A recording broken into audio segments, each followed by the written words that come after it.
No. Okay. No. Okay. There you go, boss. There we go. What's up, fam? Hey, yeah. What's good? What's up, dude? How you doing? Excellent, bro. I mean, I'm so honored you showed up, man. I appreciate it, bro. Nah, thank you, man. I appreciate this, man. Dope to do. So, appreciate it, man. There we go. We got you locked in. Perfect. Word. So how's your day been? Man, everything's been good so far, man. Just, I was really locked in yesterday. I tried to was trying to be there for 3, but things just happened not how I planned, as though nothing happens as planned ever. So, That's it's funny. It's like I almost don't want to put like the jinx on stuff. It's like even when I have like a big show and people are like, "Oh yeah, I'll see you there yeah, tonight," this or that. I'm like, man, I can't even tell you how many shows that I walked on stage. The fire yeah, marshal closed it down. Until it's done. yeah. No, for real talk. I'm about that same way, like with expectations and stuff. Like like I've learned to accept and not expect, from doing this and stuff because you like you say you think it's gonna be the big show and this gonna be the big one. This one. I mean, we opening up for such and such, and then you know what I'm saying. And I don't remember none of them damn shows. You know what I'm saying? I don't remember nothing about those shows. But then you be somewhere in Iowa somewhere. Big up, shout out to Iowa. You know what I'm saying? But like somewhere where hip hop is not prevalent, or somewhere where you don't think that it's just regular something. And I remember those shows like crazy and stuff because I wasn't expecting anything. So I just realized I just had to accept and not expect. Because once you start expecting, then you become disappointed. So. Right. And isn't it beautiful? It's just like when you have those unexpected things, it's almost like God has a plan for us that's better than we could ever imagine. And it's just so hard not to get caught up in the worry. But if you do let go of it and just kind of go with the flow. Yeah. Real talk. Yeah. No, that's real talk. Yeah. Now Let with go. with traveling and stuff, like a lot of people I've been having this conversation with, have you noticed a difference in the crowds between here in America and internationally? Oh yeah, definitely. One of the main things is that, like I was saying, Iowa, and what I was mentioning and stuff. Is that once you go to a place where hip hop is not as prevalent and stuff, and you can do that in some places in the states. That's what I meant by mentioning like Right. places Yeah. like Iowa or whatnot, where it's not. They don't get a large concentration of the music and stuff. You know what I'm saying? Usually those are the best shows and stuff. You know what I'm saying? Those that audience and stuff. So I refer that same way to someone overseas. You know what Hmm. I'm saying? Because they're not getting it constantly all the time and stuff. So they're more hyped and more energetic and more, Hmm. whereas if we're performing in a New York, like then it's like, Right. Well, that's the thing. I'm like from New it's dope, York. like it's dope. But it's like like it's or you in LA, and like it's places where it's been done. Then Hmm. people don't you tend to find crowds where people are just yeah, it's like even in Europe and stuff in some place like maybe like a London and something like that where like that. Like it depends, but a lot for I mean for Jurassic 5, like they really get up for us. So I'm not it's Hmm. no bad on Hmm. London and stuff. I'm just saying like London would be like the main hub, like a New York for Europe or something like that. So it's like it's like a little bit more like we see everything, kind of you like Of course. I yeah. So definitely think, like, I'm from New York. There's a level of cynicism, and people are very, especially if they're not. It's funny because I grew up in the music business, and it's interesting when people are familiar with the work and how they react to it when it's a song that they're familiar with compared to new material. And that's an right, interesting thing because right, as a pioneer, as an artist, you don't want to just play the hits. You want to progress on new stuff. And even sometimes if the new stuff is dope, if the crowd is not familiar with it, their hesitation in their eyes and yeah, stuff is it's kind of interesting to gauge. oh yeah, no, definitely, like for me myself and stuff, noticing that, you know, being a performer or whatnot and stuff, and how people our last album feedback and stuff, I noticed it. Like some people liked it, some people didn't, which is, no problem or whatnot and stuff. But I recognized that people were just loving what they were familiar with. And Right. I realized we had got to that stage to where like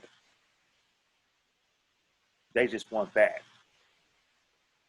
I was Go to a Rolling Stone show. I was fine. I was fine with that. I was like, okay, cool. We made it to that level. That means, because for me, that means you have longevity and stuff. That means like like people going to request those songs forever, and they just want to Mhm. see this and stuff. You know what I'm saying? And I'm like, I'm cool with that as an artist and stuff. My advantage was that I can I can I'm part of a group and stuff, but I'm still able to be creatively by myself and do what I do as well too. So that didn't shut me off from like if I was only dependent upon Jurassic 5. And I'm not saying that I was looking to do other things by myself, but I'm just saying as far as that outlet, that creative outlet for myself, I've always had that window of open to be able to do those things. So I wasn't really locked into like, oh, they only want us for this and stuff. You know what I'm saying? I'm like, I'm happy at that. Like, hey, like we're a staple in time now. You know what I'm saying? So What's golden? What's yeah, classic? There you yeah, go. right, exactly, The right, anthems, and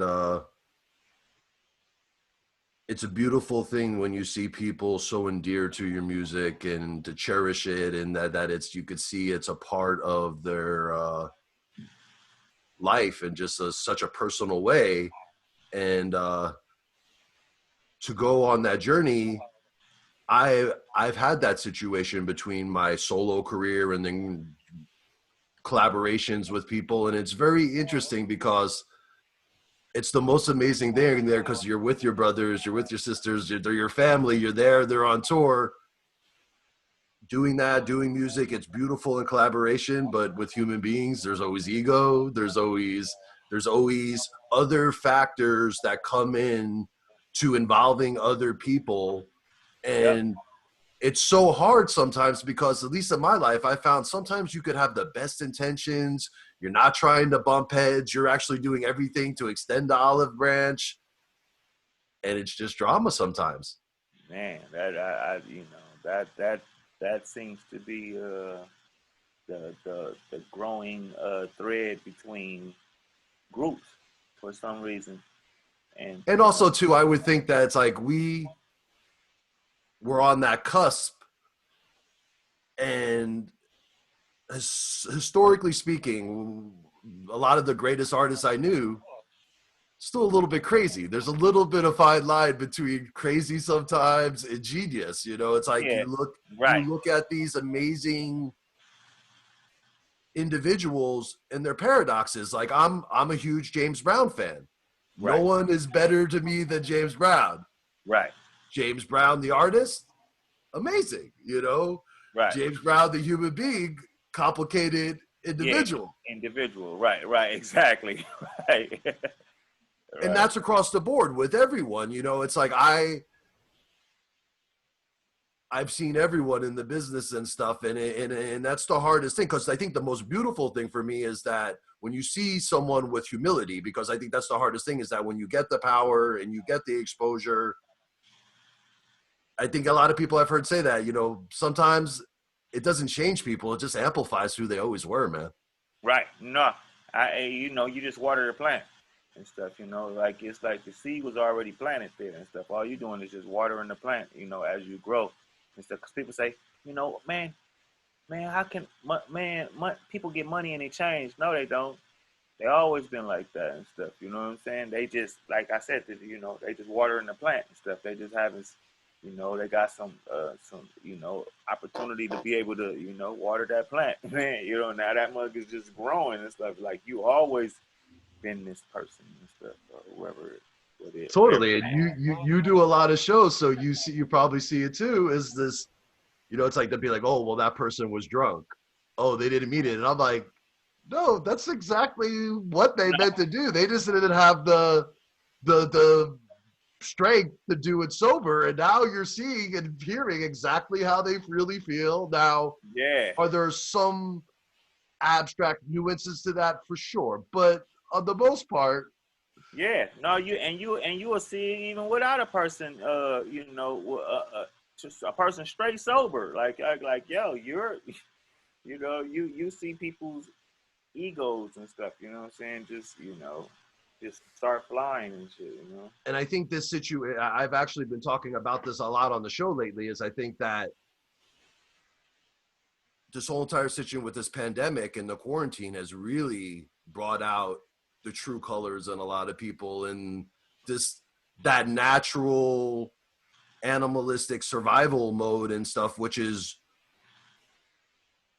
it's good in some senses to see exactly the truth of really who people are and what it is. And then it's very heartbreaking in a lot of ways to see that this is how some people just feel, and that this is that some people maybe you love and care about, that they don't care. Right, They're in survival mode, and they're only thinking about themselves. They're not thinking about, right, and that's I definitely think with this pandemic, it's definitely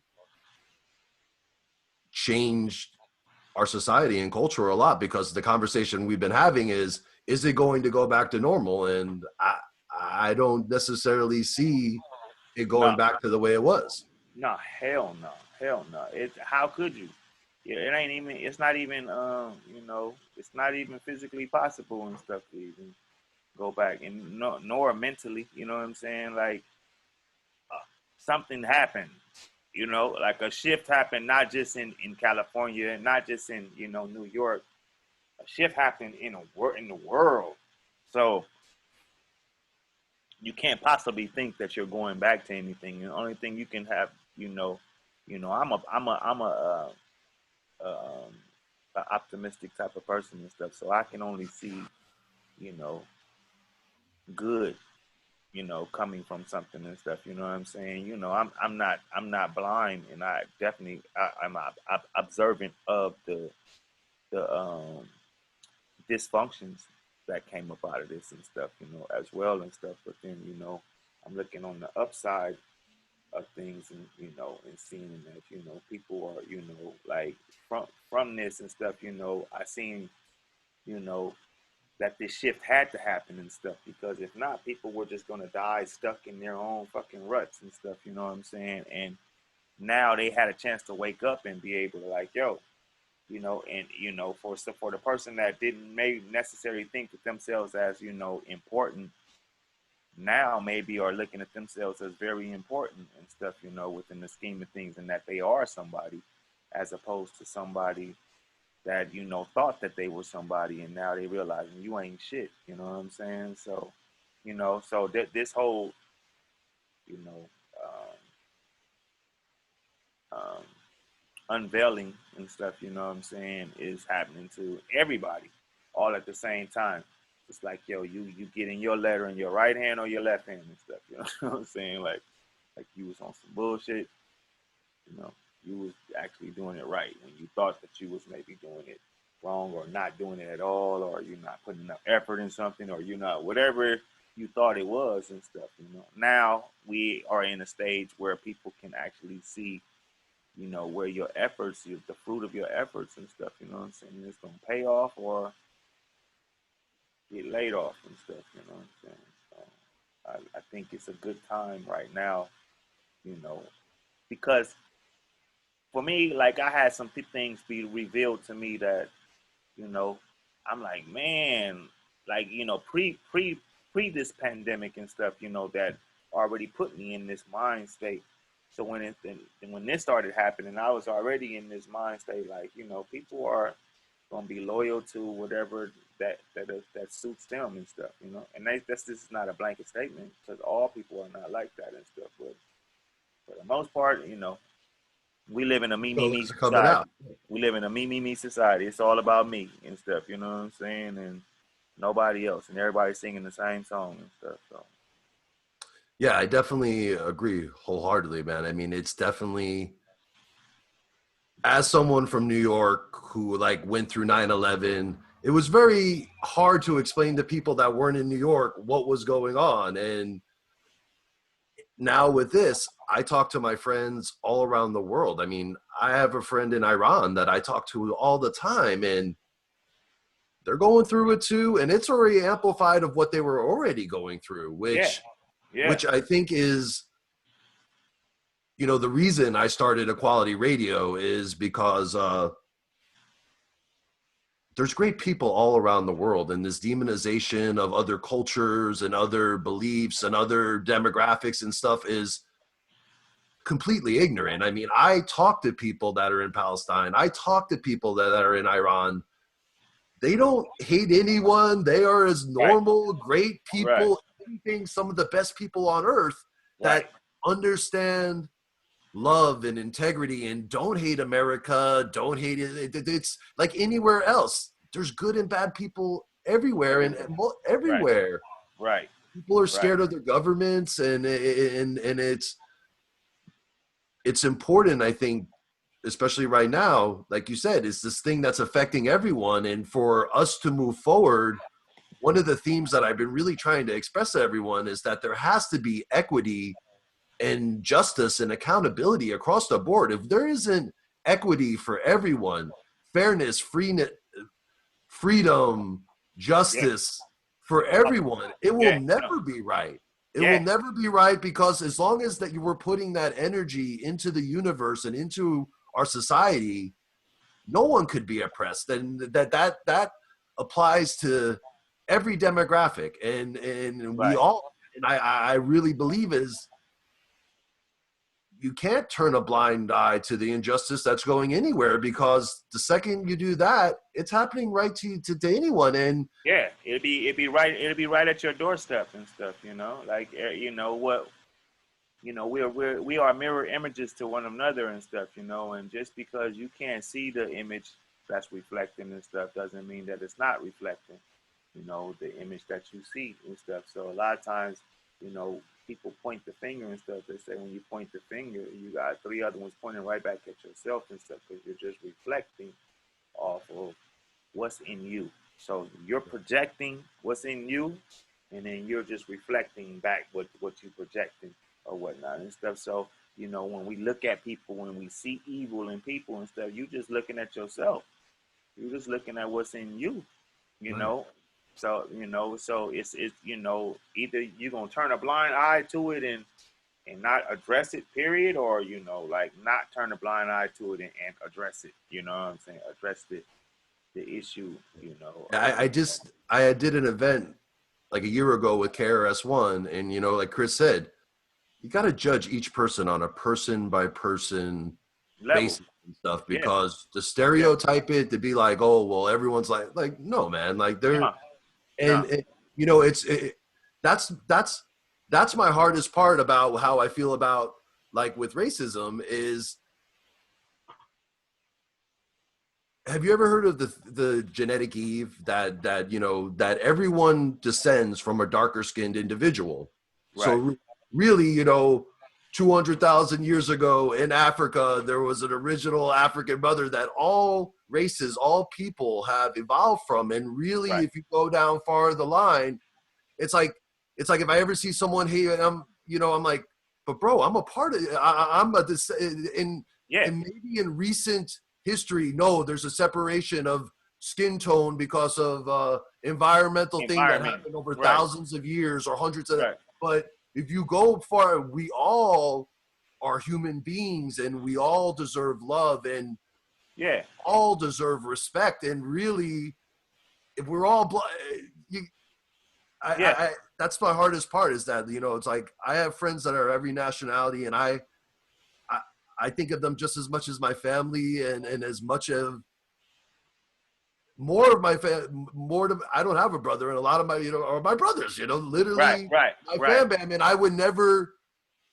and it's so hard to see where we're at as society again now. It's like I thought, you know not that we got past it, but at least we're making progress. And it's just like they're just trying to bring it back to And some. it was never no progress. That's the whole thing. That's what I people you know can't get a grip around and stuff, because they like what happened. Like I thought we were cool, and we was never. It was never cool. It was never cool. You know, it was like it was never cool. It just like got, you know, swept up under the rug here and there, or you know, like That's so you true, know, bro. like, but it's like, you know, for like, and this is what people can't understand, and it ain't like, oh, this is a black thing. Like, it's like, no, this is everyday life for us and stuff. So once something becomes everyday life, it becomes routine. And so once something becomes routine, then it becomes, you know what I'm saying, just a regular pattern in your life and stuff. And so it's not an abnormality.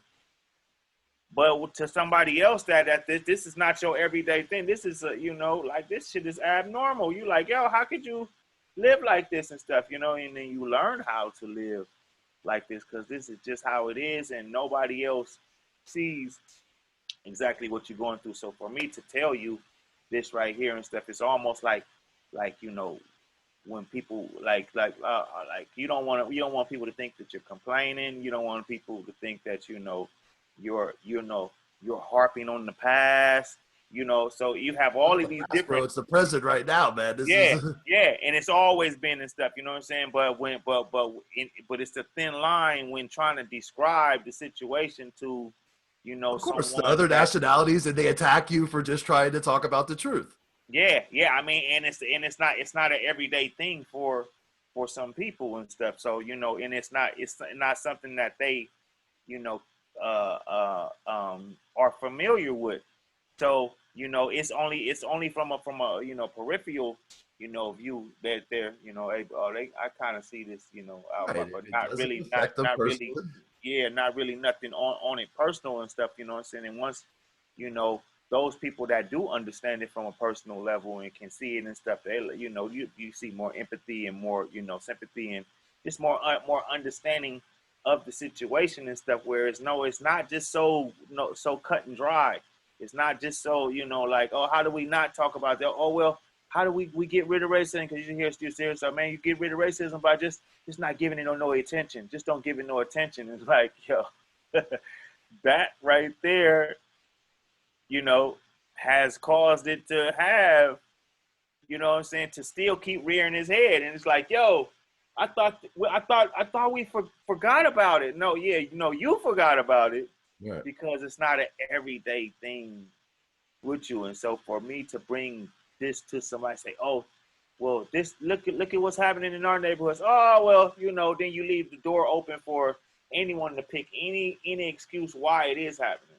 It's no, you know, so, and which all of these are valid, but then but within the context of the question and stuff, and the situation and what's going on and stuff, there's only a few, you know, ways a person can go and why this is happening and stuff. You know what I'm saying? And more than likely, a lot has to do with, you know, a lot of, you know, systematic racism and stuff. You know what I'm saying? Not even necessarily with a person that's enacting, you know, with the system and stuff and doing it. They don't even understand that they're practicing system. I think that's such an excellent point, sir, is that so many people I see that are doing these horribly racist things, they don't even realize. And I sit there and I try and explain it to them like, do Yeah, you realize how bigoted what you're saying is?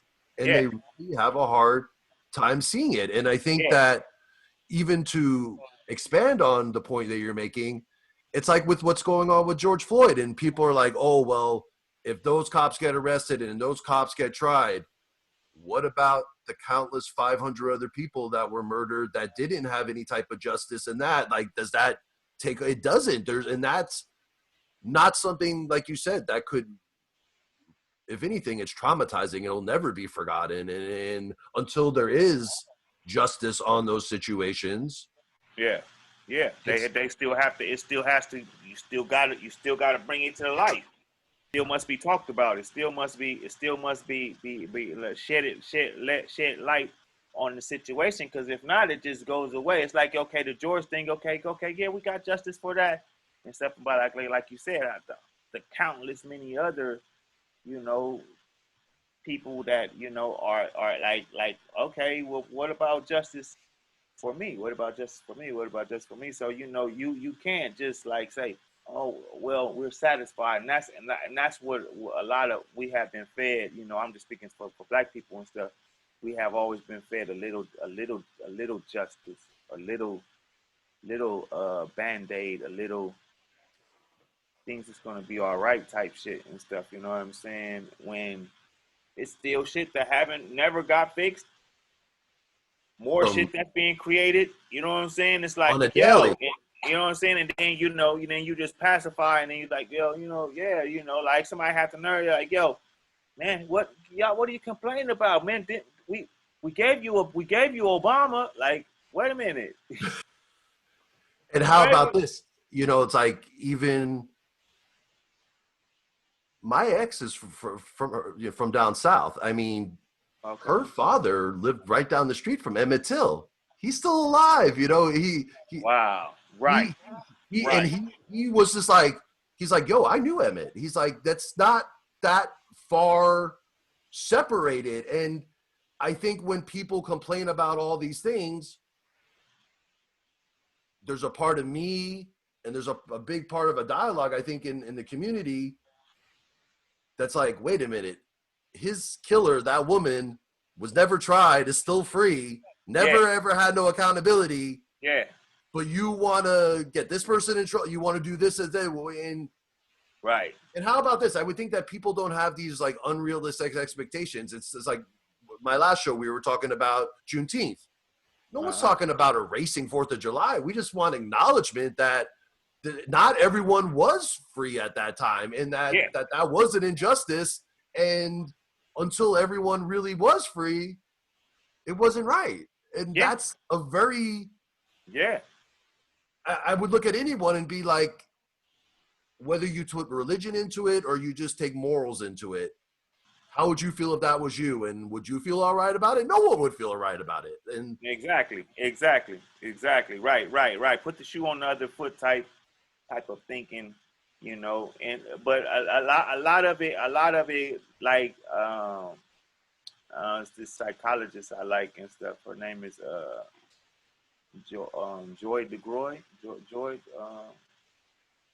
she's a professor or whatnot and stuff. But she was just speaking about how um in this country and stuff, they made blacks to feel like they were not human, not made them feel like they said that they were not human and stuff. You were three-fifths of a human in order to swallow the shit that they were putting on people, because you thinking like from a traumatic experience and stuff. You know what I'm saying? Like, you see trauma and stuff. You would automatically think like, people would be like fucked up traumatically. You know what I'm saying? Like they seen some type of traumatic event, and such as a person hanging and stuff. Or you burning somebody, alive or whatnot and stuff. But then you have these pictures of all of these men, women, and children smiling at this guy hanging. even recently footage of places abstract here where they're trying to do it again, where people are literally trying to grab people and hang them again. And it's You like, know what I'm saying? Like you of course, witnessing this. and this is my, that's to say, this is modern day. People are trying to grab people and go string them up. And the fact that everything doesn't stop, everyone isn't on the street just screaming like, wait a minute, this is just not right. Yeah, somebody doesn't feel like it's like you grabbing some insects or something like that, and you just fucking the insects up and stuff. You know what I'm saying? And you like, no, nobody ain't going to say nothing, and you just like, they're just insects. Right. Well, You know what I'm saying? really, in all reality, and this has been a big conversation I've been having, it's terrorism. It's domestic terrorism against. Oh no, I know, no, to the fullest. It's No, and it's no, directly. and in all those hate groups, like I said, any other group would be showing up. The feds would be there. They'd be swooping them up. How that this is happening, and then it's an enabling of this deep rooted, like you said, systemic racism Yeah, that needs it to be never been. identified and rooted Yeah, out. Because if it does it, I mean, look on so many levels, on just like you said, it affects everyone's mentalities on a day-to-day basis and stuff. You see Yeah, how it's traumatizing to people, where a lot of my friends, the mothers are like, they don't want their kids to go outside because they're afraid they might get lynched in modern day. And people, yeah, I see this other side of white culture that just doesn't seem to really, because like you said, it's just not a lot. And how about, it's not just white people, it's across the board, but no, like, it's across the board. It's across the board. It's definitely across the board and stuff because but it definitely stems from that initial, you know, white injustice or stereotypical, you know, type of thinking or whatnot and stuff, you know, and one has to like historically just be able to dial it in and see where all of this comes from, and it comes from fear and stuff, you know, fear and fear of a feeling of being betrayed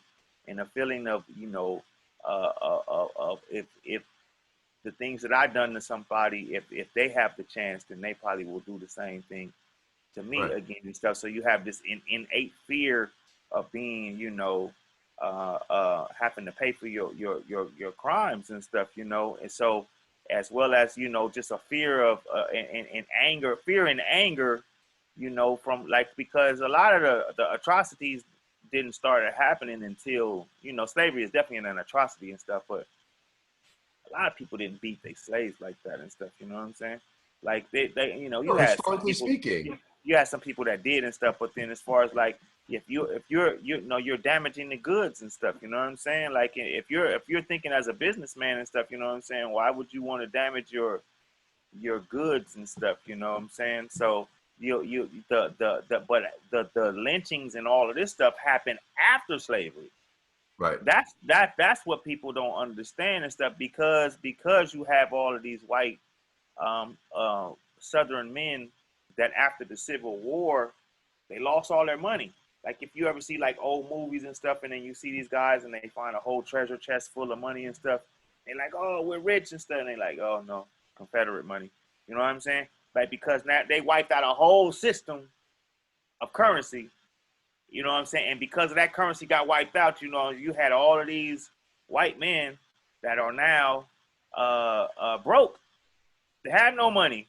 You know what I'm saying? They had all these different big homes and, you know, down south, and you know what I'm saying. Plantations. Now they don't got shit and stuff, and the only thing they can equate to why they're broke is because of these black slaves or these Jewish bankers that caused this to happen and stuff, you know what I'm saying? So you got, you know, hate for the Jew and hate for the nigger and stuff, you know what I'm saying, on both sides of this fence and stuff. So you angry and you're just mad and you just, you know, Well, Jesus was a black Jew, probably, you know.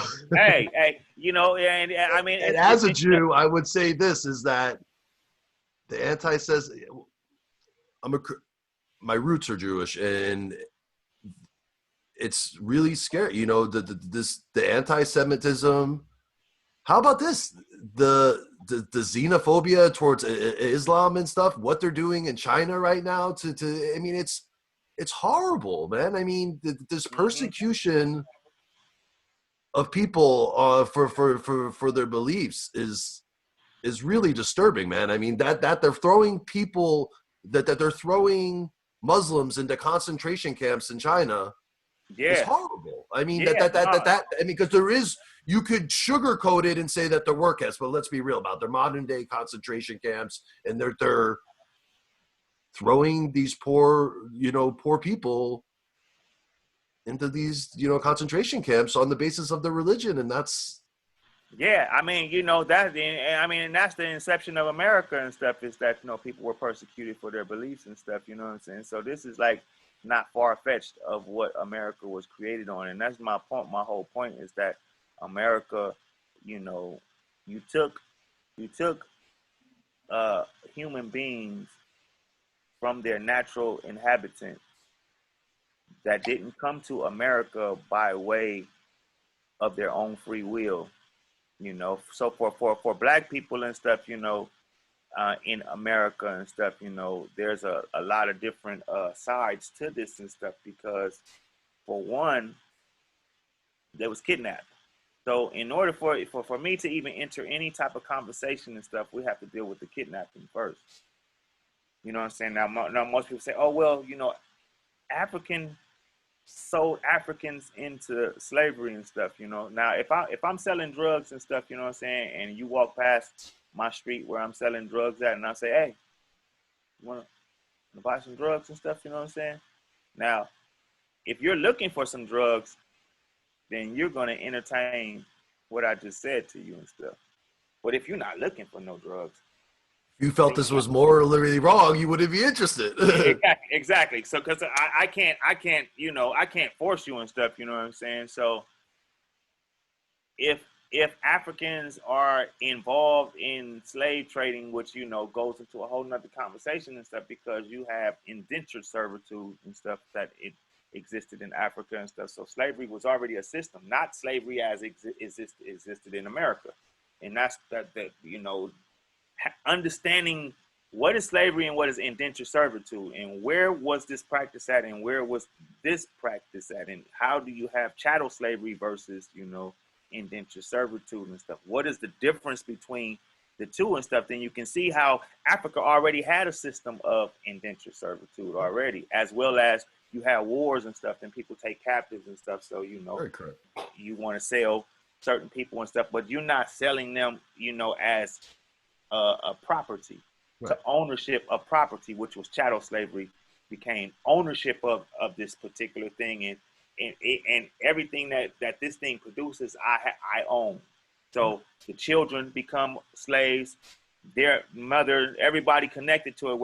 Whereas indentured servitude, if you're the indentured servant, you know what I'm saying, your wife won't be an indentured servant, and your children won't be that. And I think you had 7 years to pay off. They would give you 7 years, and exactly that historical context has a very relevant conversation, because people just want to generalize, and when people generalize these things, no, you have to be very specific and very much look at the context of what was the reality, the factual reality of what was the situation.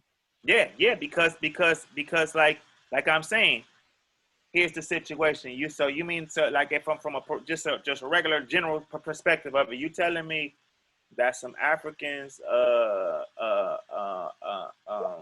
basically hustled these white men to buy some slaves. That's what you're saying to me. Yeah, and I think there were Spanish people involved too, and there was exactly. So all these people got hustled.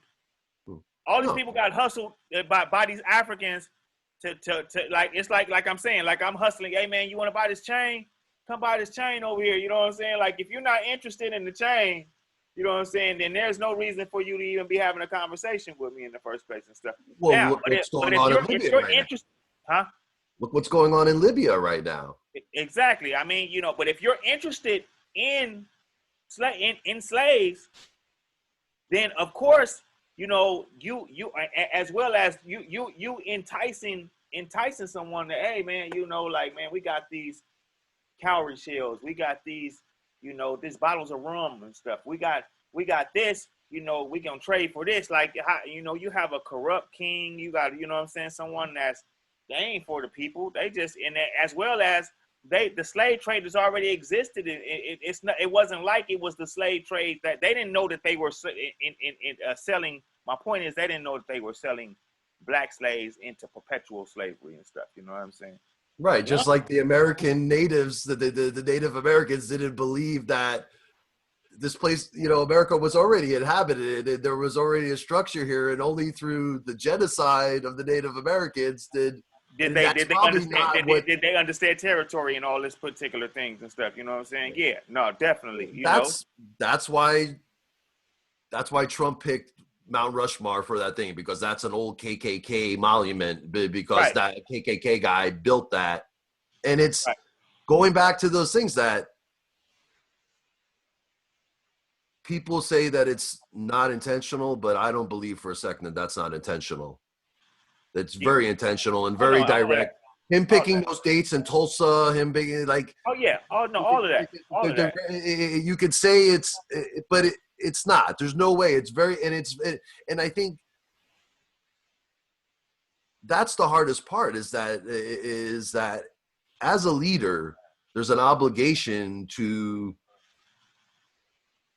look at the broad demographic of the melting pot that makes up this America, which is a beautiful melting pot. And it just seems like we're at critical mass here, bro. You know, people need to Yeah, stand up. I mean, that's one of the reasons I really push forward here with Equality Radio, is that I really feel that I'm not scared. This is a conversation that needs to be had, and we need to find solutions, because it's our responsibility as adults for the children, yeah. as At men. least find some amicable ways and stuff, because you know, historically speaking, when have everybody gotten along?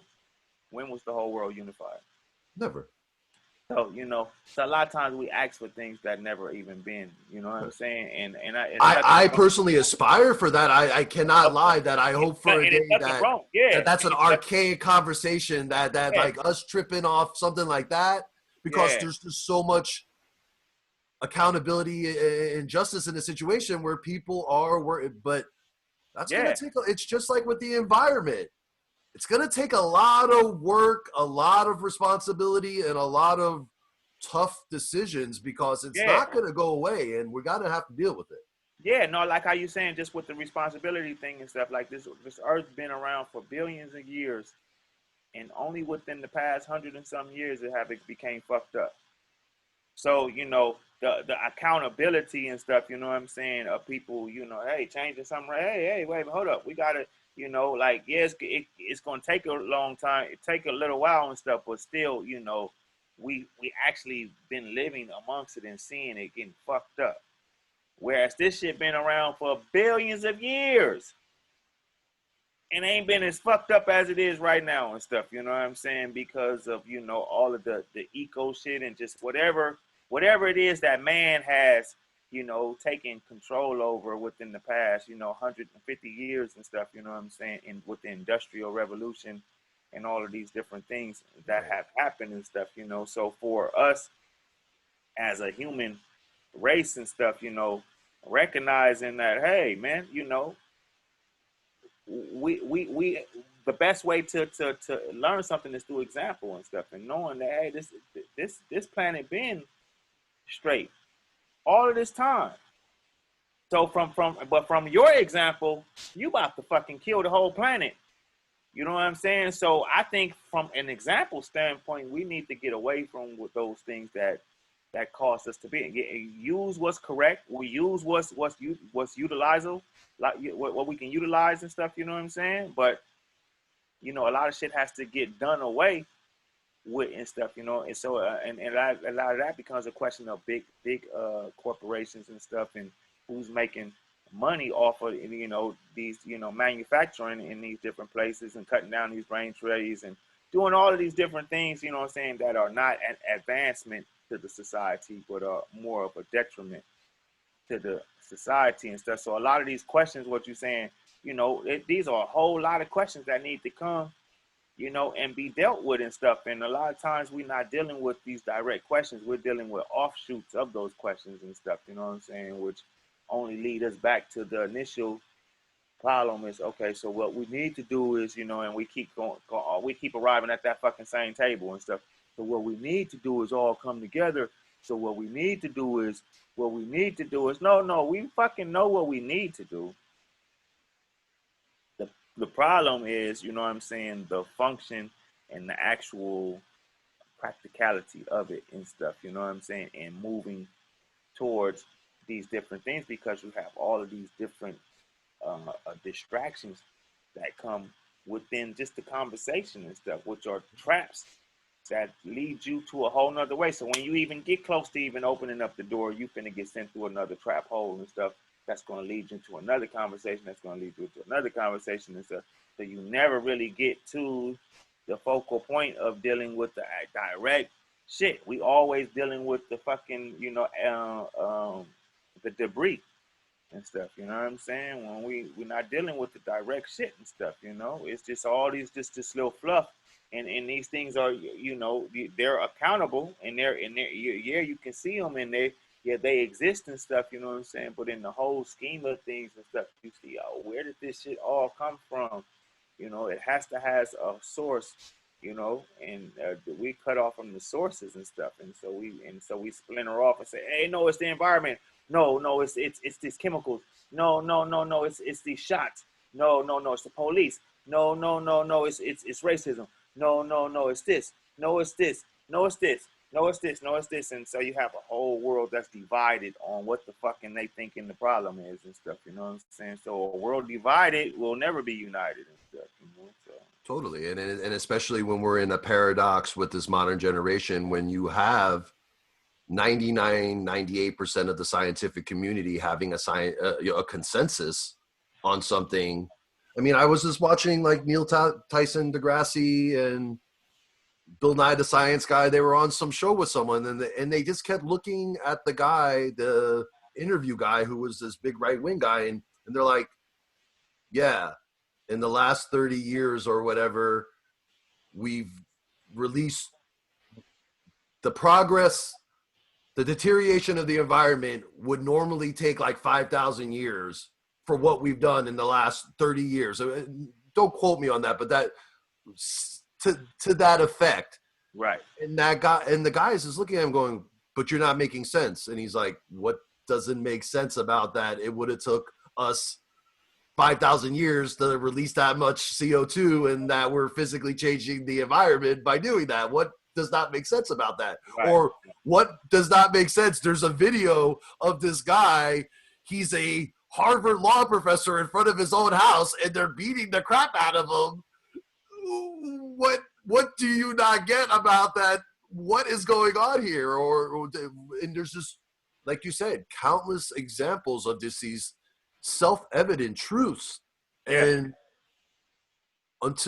but here's the flip side. You know, there are people like Hitler. There's these human beings are in a lot of ways, you know, can emulate the most beautiful things and the worst things. And unfortunately, there are people out there that are just crazy and don't care and want to see the world burn. And that's where it's at. I mean, hey, you've started to, you've experienced it with being a public figure and online, and just people for no reason just coming out after you and just saying the weirdest things.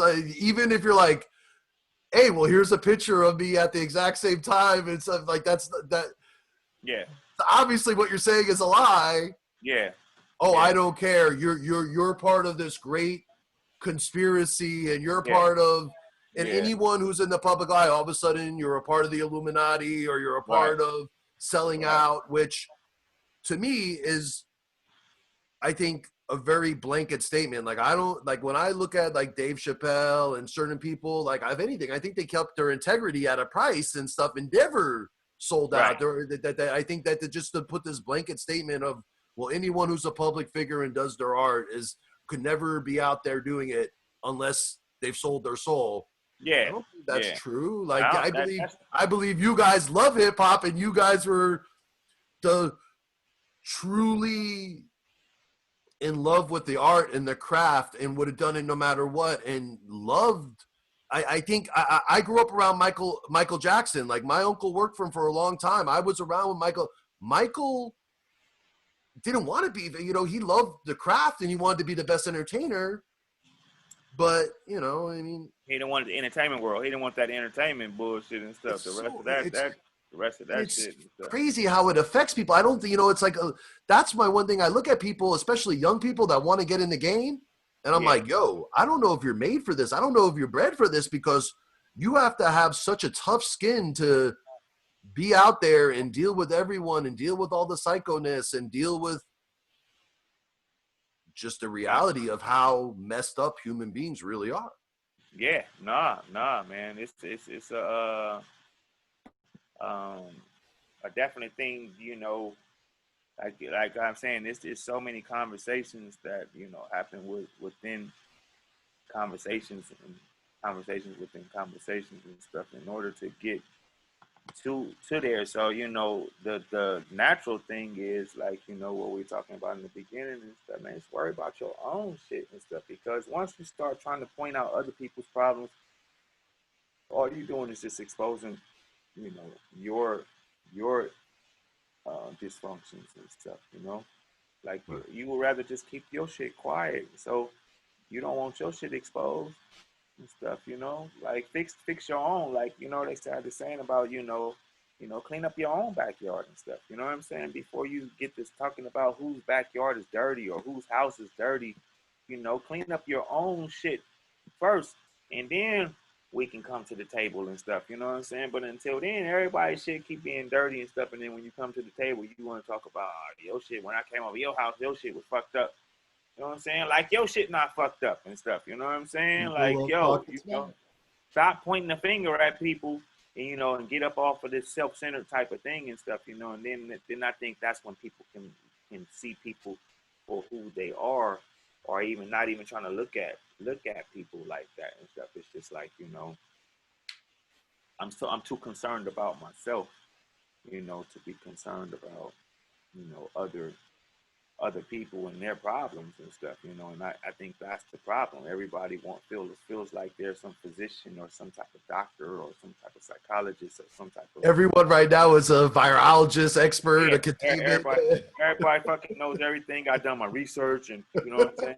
Fucking They're get your experts on radiation with yeah, 5G yeah, now. They got their PhD and everything these yeah. days. You looked up a couple of YouTubes and shit, you know what I'm saying, and now you're a fucking researcher and you done, you know what I'm saying. Like, come on, man. So usually on quality radio, what I do for the guest is that I compile like a couple of things from their career, and I like to just show them and just get their kind of vibe on the pictures, whether it's just just different things, flyers from your career and stuff. So do you mind if I pop up some stuff and just kind of Sure. get some of your insight from your Yeah, career about? no doubt. All right, excellent, excellent, excellent. So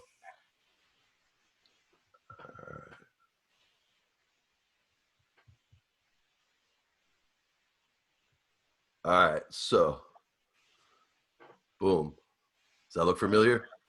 Word of mouth tour. Yes, yes, indeed. All right. Wow. Is So does that that look yours? familiar, sir? Is that yours? Did I sign that for you? No, that was not for me. Oh, okay. That was Okay. something that I felt was a hip hop icon, and it just that like as far as like real hip hop history. So I just want kind of you to No, expand on what no, was that yeah, experience. no, definitely word of mouth tour and stuff, man. That was a staple tour that we put together with the Beat Junkies and Supernatural and Dilated Peoples and stuff. And Shout out Raka.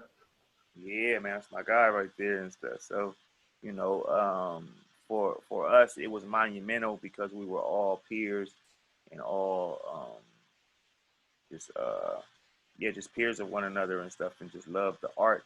And we all from Los Angeles, and so it was just part of this movement that became real big in this particular tour staple and stuff. Is what really bonded us. And our first tour ever was that tour, not that particular tour with that flyer and stuff, but the same cast of people and stuff. First time we ever went on tour, we was all on the same tour Was there bus. a location on that tour that you particularly remember? Like, was there a spot that you went on that tour that you're like, oh my gosh, that was the night of that tour? Oh yeah, well, we were in I want to say Maine, somewhere like that, or somewhere like that. Yeah, Maine or something. And it was just so hot. It was just pouring down just on the stage, just like sweating like crazy and stuff. So then we went outside after the show and stuff, and this was wet and stuff. But so it started raining and stuff. You know what I'm saying? But it was like so hot. It Humid, was right? so hot and stuff. It was like you got DJ Newmark out there taking a shower and stuff. Like he got his Cool. soap and stuff. He just went and washed up and stuff in the rain and stuff. Like I was like, oh, that was pretty smart right there and stuff. But it was just fun events like that and stuff, and just good shows in Canada and stuff, just some good shows and stuff A in lot of love, right? Toronto, yeah, I think that was our first time in New York, so that was pretty cool Nice. right there. Oh yeah, high school. So football fan, yeah. Oh yeah, for sure. That's my number one sport right there. So who's your team? Who was my team or who is my team right now? I Who like the was your Raiders. team and who is your team? I'm a Raiders fan. I'm a Raiders. Oh, okay. You're a Raiders fan, so you're Yeah, excited for Vegas. There you go. yeah. I'm a Have you seen Raiders. the stadium? No, I haven't seen the stadium. I'm not like like I follow football, like, but I don't follow football. Like once I started doing the music and stuff, then it became not the love of my life as much as anymore. It's like it's always been a part of me because like I've been playing football since I was like 9 years old and stuff. So Me that's too. always been in me and stuff. But then I got to that point where I was like burnt, and it just was like I was just into something else, which is the music and stuff, which is was another extension of that and stuff. And once that came about and stuff, then that's when my all my focus went towards that and stuff. So I watch sports and stuff. I'm cool. I'm always be a sports head, but Mhm. I'm not a fanatic. Did you watch the first the Lakers Clippers game last night back? No, I seen it on and stuff. Like I said, I'm not really like I'll watch it if it's on and I'm there. Like okay, I'm not against it, but Mhm. I'm not so super pro Mhm. sports like I used to be and stuff. Like Right. I'm just not like that and stuff anymore and stuff. So No, I feel you. Same thing. It's like with me, a lot of people I know, like even they'll be going out to go do stuff like that, and I just want to be in the studio. I'm just like, hey, I gotta, hey, because that's my passion and stuff, and there a lot of times they're like, well, why wouldn't you want that stuff? And I'm like, but this is fun for me. I love being in the studio. I love doing shows. I love doing that type of stuff. right. I mean, for me, it's like with sports, I wouldn't have been able to experience some of the things that I have experienced and stuff, and that opened me up really and stuff. That's what's up. What about this, boss? Yeah, this is in China. This is my first time in China and stuff. So, Oh, China. So what was that like? that was dope, man. That was real dope. It was a club we did and stuff. So when we came up to the club, you see this big ass poster with my face on that shit outside and stuff, and Ooh, I'm like, yo, this shit that's is. how you do. You're like, I like that. I Yeah, like I'm the like, billboard. yo, like we performing at this club, yeah, you know what I'm saying? Like, yo, it's big ass face and stuff like in front of the club, and I'm like, yo, this is how Asia is. Like, this Asia is fucking dope. When they do promotion, they doing some fucking promotion and stuff. Oh, they Like, go yo, all this out. Yeah. shit was so huge, man. I'm like, wow. I want So that for the that studio. I want to peel that down after the show and bring it to the studio. exactly. Bring it back to the house and stuff. Like, yo, Akil live here. That would have been the icon for the grandkids. They would have been like, Yeah, hell oh. yeah, hell yeah, hell yeah. I always talk about that on the show. It's like that memorabilia to hand down to the family so they could see their loved ones were doing it, Right, putting in right, work. Here, let me right. see. So what's next right here? Let's take a look. What is this? That was a tour that I just did maybe about 2 years ago. Yeah, Dope artwork. 2 or 3 years ago. Yeah, no, dope. My guy from the UK did that and stuff. Yeah, no, I love that. And And how long were you on the road for with that? about a month and a half actually. Yeah, that was 2016 going into 2017. That's what's up. That's what's up here. Let's see. So what's next? There we go. There's the one right here. Blowing off steam and stuff. Yeah, that's a song I did with my son. With this Artwork's great against, bro. But that's artwork's dope. yeah, with the producer from South Africa had did the track and stuff. So I got my son on there. We just killed it. It was dope. I do a lot of songs with my dad. Oh, okay. Oh, serious? Yeah, Wow, wow. I produced like a gang of songs for my old man. I just actually did this huge music video for him and stuff. I mean, just Oh, that's hot. I That's got him a dope. whole entire female band, got him dressed up. I mean, we got a director. I actually built two stages, two sets for him with the director What? and the team. Got him an all female band. Came Wow. out. was dope. It was definitely an experience. And I think, hey, you know, Bob and his kids and stuff, everything. I think that's a beautiful thing. Musical families, that's amazing. Yeah, that's dope right there, man. Yeah, Wow. I think that's important. Let's see. Boom. So, Be real. My Big B. son, some of the homies and stuff, you know what I'm saying? Shafiq Hussein, this dope producer Nice. and stuff. We was in LA at Be Real spot. Nice, nice, nice. Let's see. Boom. We got Be Real TV. Be Real TV right there. All right. Boom. Concrete Schoolyard. That's one of our first singles in from the UK. Nice. Nice, nice, nice. That was 97. Boom. Is that's not, I thought, I see what I thought yesterday. I thought that was DMX. Was that DMX? No, that's one of my best friends who passed away in '99. That's Africa. Okay. Yeah, part of Rebels of Rhythm. Rest in peace. Boom. Back in the day. Yep. You got the whole. Yep. High school. I'm in South Central. You grew up in South Central? Yep. Florence and Normandy.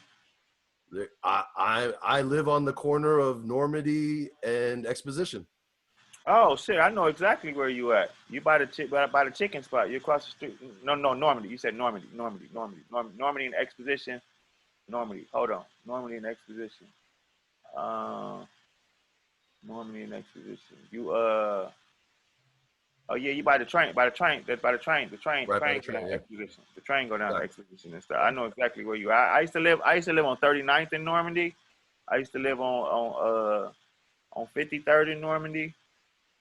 I went to Manual Arts right there on King in Vermont and stuff. You know what I'm saying? Mm-hmm. So that's my neighborhood. I'm all up from King anywhere from damn near Adams to fucking Manchester and stuff. Man, I know a lot of people. Yeah, and it's such a beautiful neighborhood, man. I mean, I don't think people realize just how much love and just like how dope of a neighborhood it is. SC, everything down in this area, the Coliseum, You said Black History Normandy. You Museum. said Normandy and Exposition. Damn, how long you been there?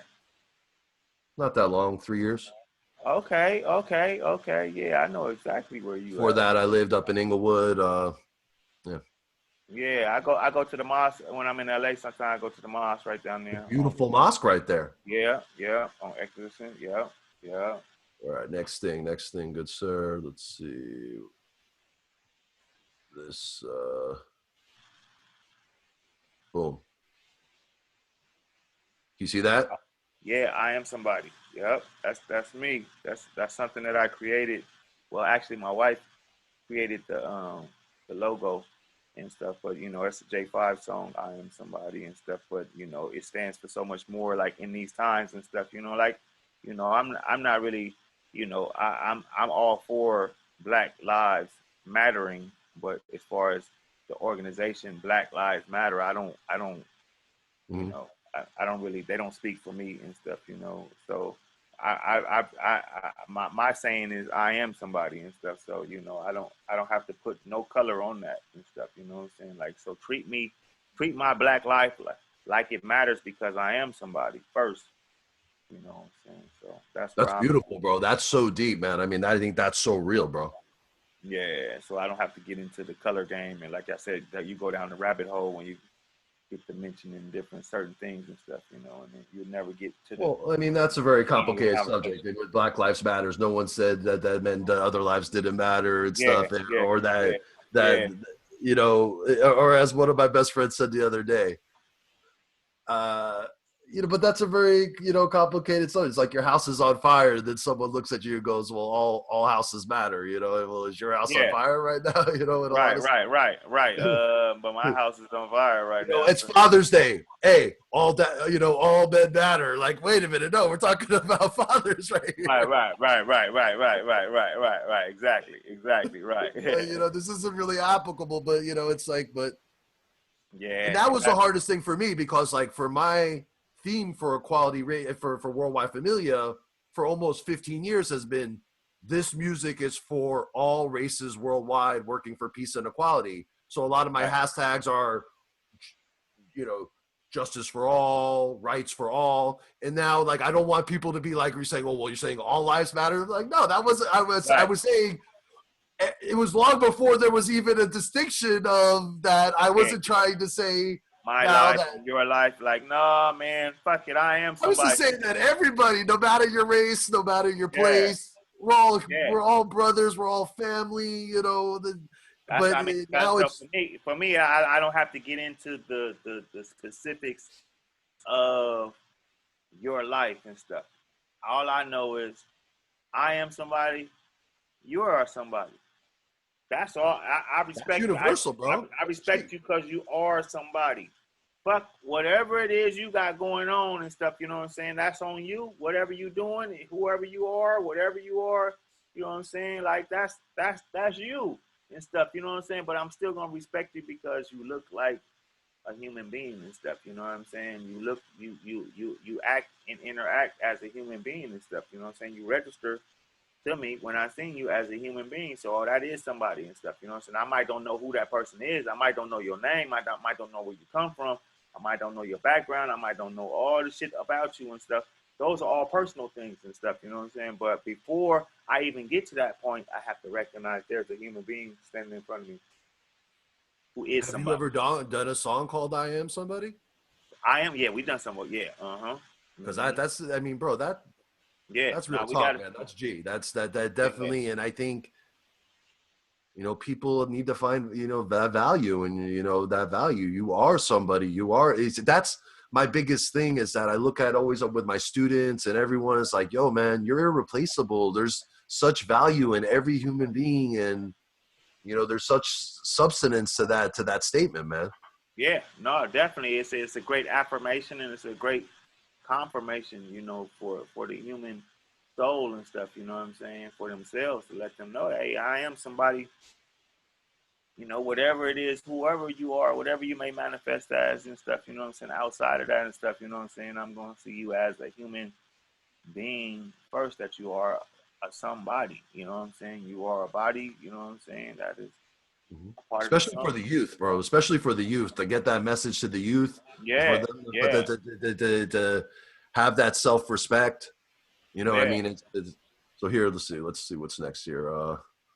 We got boom. That's a great shot, bro. Yeah, it's this festival called Bonnaroo in I've heard of Bonnaroo, man. And so Nashville, Tennessee, and stuff. That was that that much was the energy you must have felt from just that crowd just going nuts. yeah. No, that shit was way sick right there and stuff. That was it right there. Let's see. Okay, let's see. Do you know what this is? James Brown. Yep, at the Skill District. Do you know who drew that? I see Tardy Tuna down there and stuff.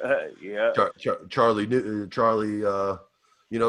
and Samaj are really close. Me and Maji are close. So Oh, Layla, okay, okay, okay. That's what's up. Yeah, my boy for a long time, man. I mean, that's what's up. That's my guy right there. I love Smart. That's my guy right there, man.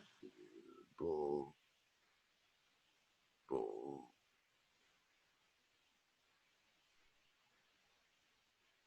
Hmm. See that? Yeah, man. I can't remember where we were at, but that was for the feedback. That was the last album and stuff. So That's dope, bro. yeah. Let's see. I thought this was just such a classic picture, bro. You guys all hopping up.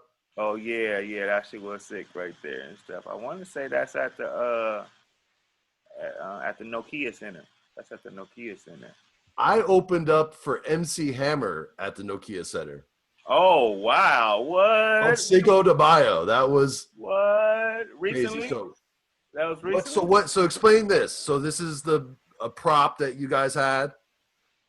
Oh yeah, so it's a turntable and stuff. It's an actual turntable. Like they He you was know he actually was scratched. So it was reactive. I remember you guys built this and everything, right? yeah. They actually scratched on that shit and stuff.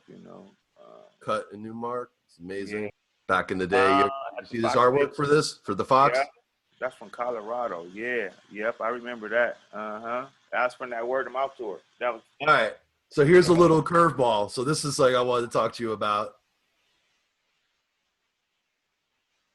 Uh, So what's up with this, bro?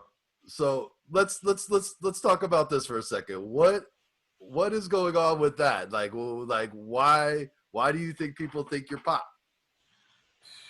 I have no idea, bro. Like, I I, mean, I have no idea. That shit is just some weirdo shit to me. Like, so you're just chilling one day and all of a sudden you just someone hits you up. You're like, yo, Keel, check this out, bro. yeah, my son had told me and stuff. He was like, people on the internet think that you're Tupac and stuff, and I'm like, what? They showed me a couple of stuff like that, what you showing me and stuff, and I'm like, all right, so I really didn't think nothing of it at first and stuff, and then my daughter was like, yo, there's this video and stuff, and people saying that you're Tupac and this, that, and the other and stuff, And and like that Charlie is someone too or something. Is like yeah, right? Like the whole group are deaf that whole fakers. group is some CIA government. Yeah, man, I that shit is just weirdo, man. It's just some weirdo shit and stuff. I really like, I try to ignore it as much as I can and stuff, but then you can only ignore, you know, in people inciting violence on your life so much and stuff. You know what I'm saying? So you don't think it's just funny? And like I like if someone No, said like really no, okay, no, it's not funny at all and stuff because, like I said, it's only so far you can go when people are inciting violence on your life. how You is know, that inciting violence on your life? I don't understand. no, I said you have people that are inciting violence towards you Because they because think you're pop. yeah, That's insane, bro. I didn't realize that. Okay. yeah, that part right there, where you have different types of Tupac fans and stuff. You have about That are five, that going back to that whole entire people are crazy and yeah, they're convinced. for sure, for sure, and they're convinced that Tupac is some government agent and he was sent here to corrupt the minds of the youth and yeah, so That he was Pac was sent here to corrupt the minds of the youth. yeah, Pac, the revolutionary yeah, guy that yeah, shot policemen trying to hurt yeah, people and yeah, that guy, he's a race Thug. I mean, baiter. how about this? People want to demonize Thug Life, but Thug Life was really a lot of ways, in a roots program to really try and help the community. I mean, Yeah, no, of course, not saying that Pac didn't do that stupid stuff and didn't have his moments, but at the end yeah, of the no, day, yeah, it wasn't that stupid. It wasn't, yeah, as well as like you're saying, he had an organization that exists that like with the Thug Life thing. If you read on there and stuff, his whole thing is like don't mess with children.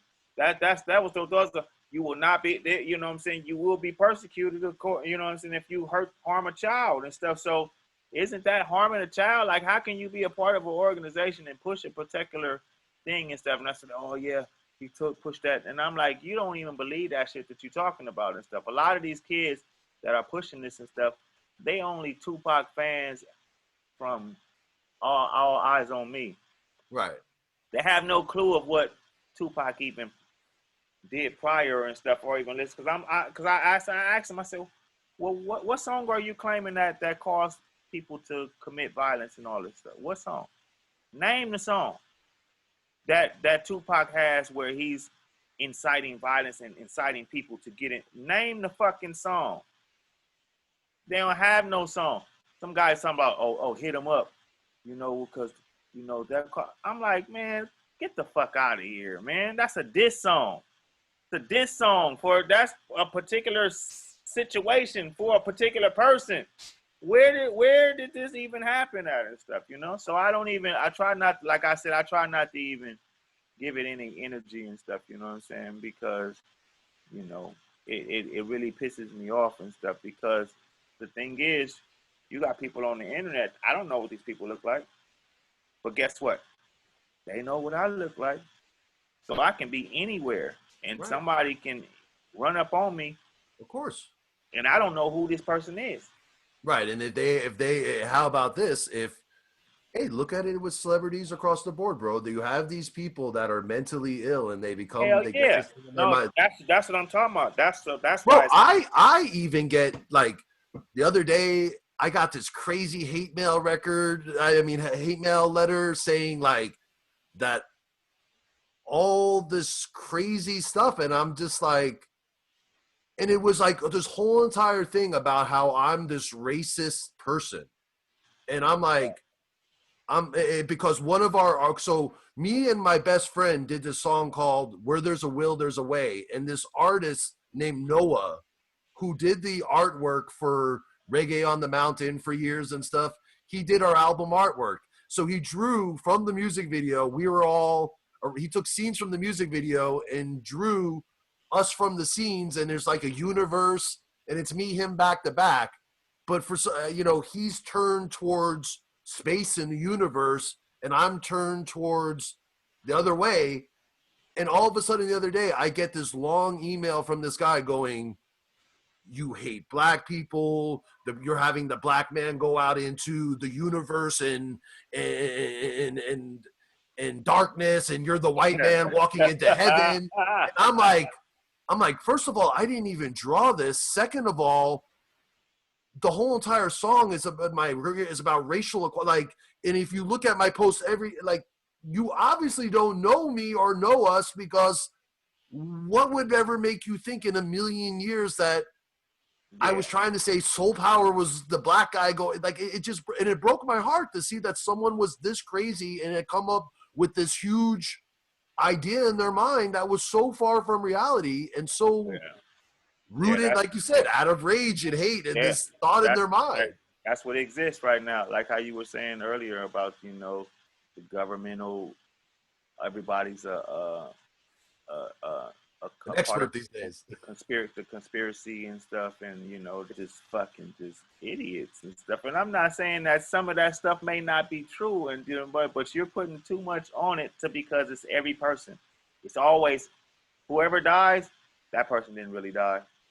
They faked their death. And right. Whoever it is, Kobe, oh, he faked his death. Oh, Nipsey Hussle, oh yeah, he faked his death. Everybody that dies today that is a celebrity, they didn't die.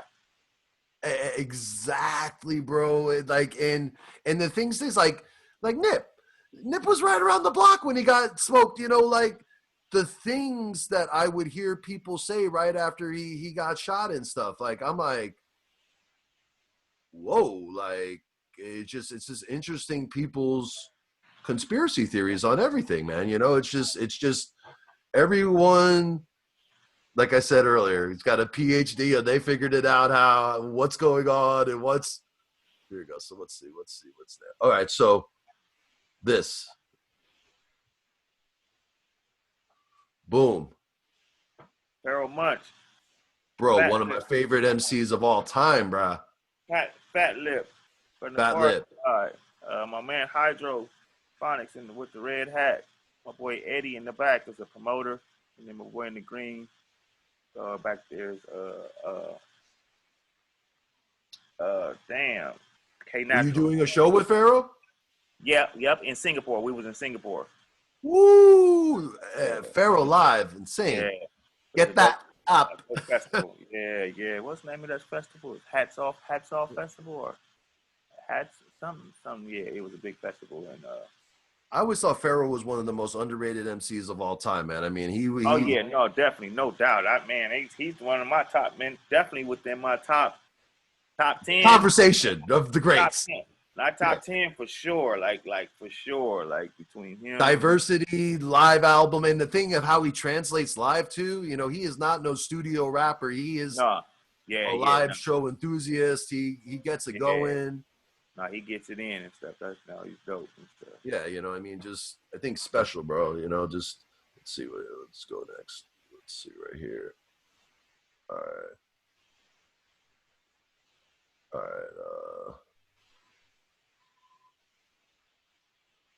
So have you heard about this, the Stephen Clark law? So this was a young kid that was killed in his backyard.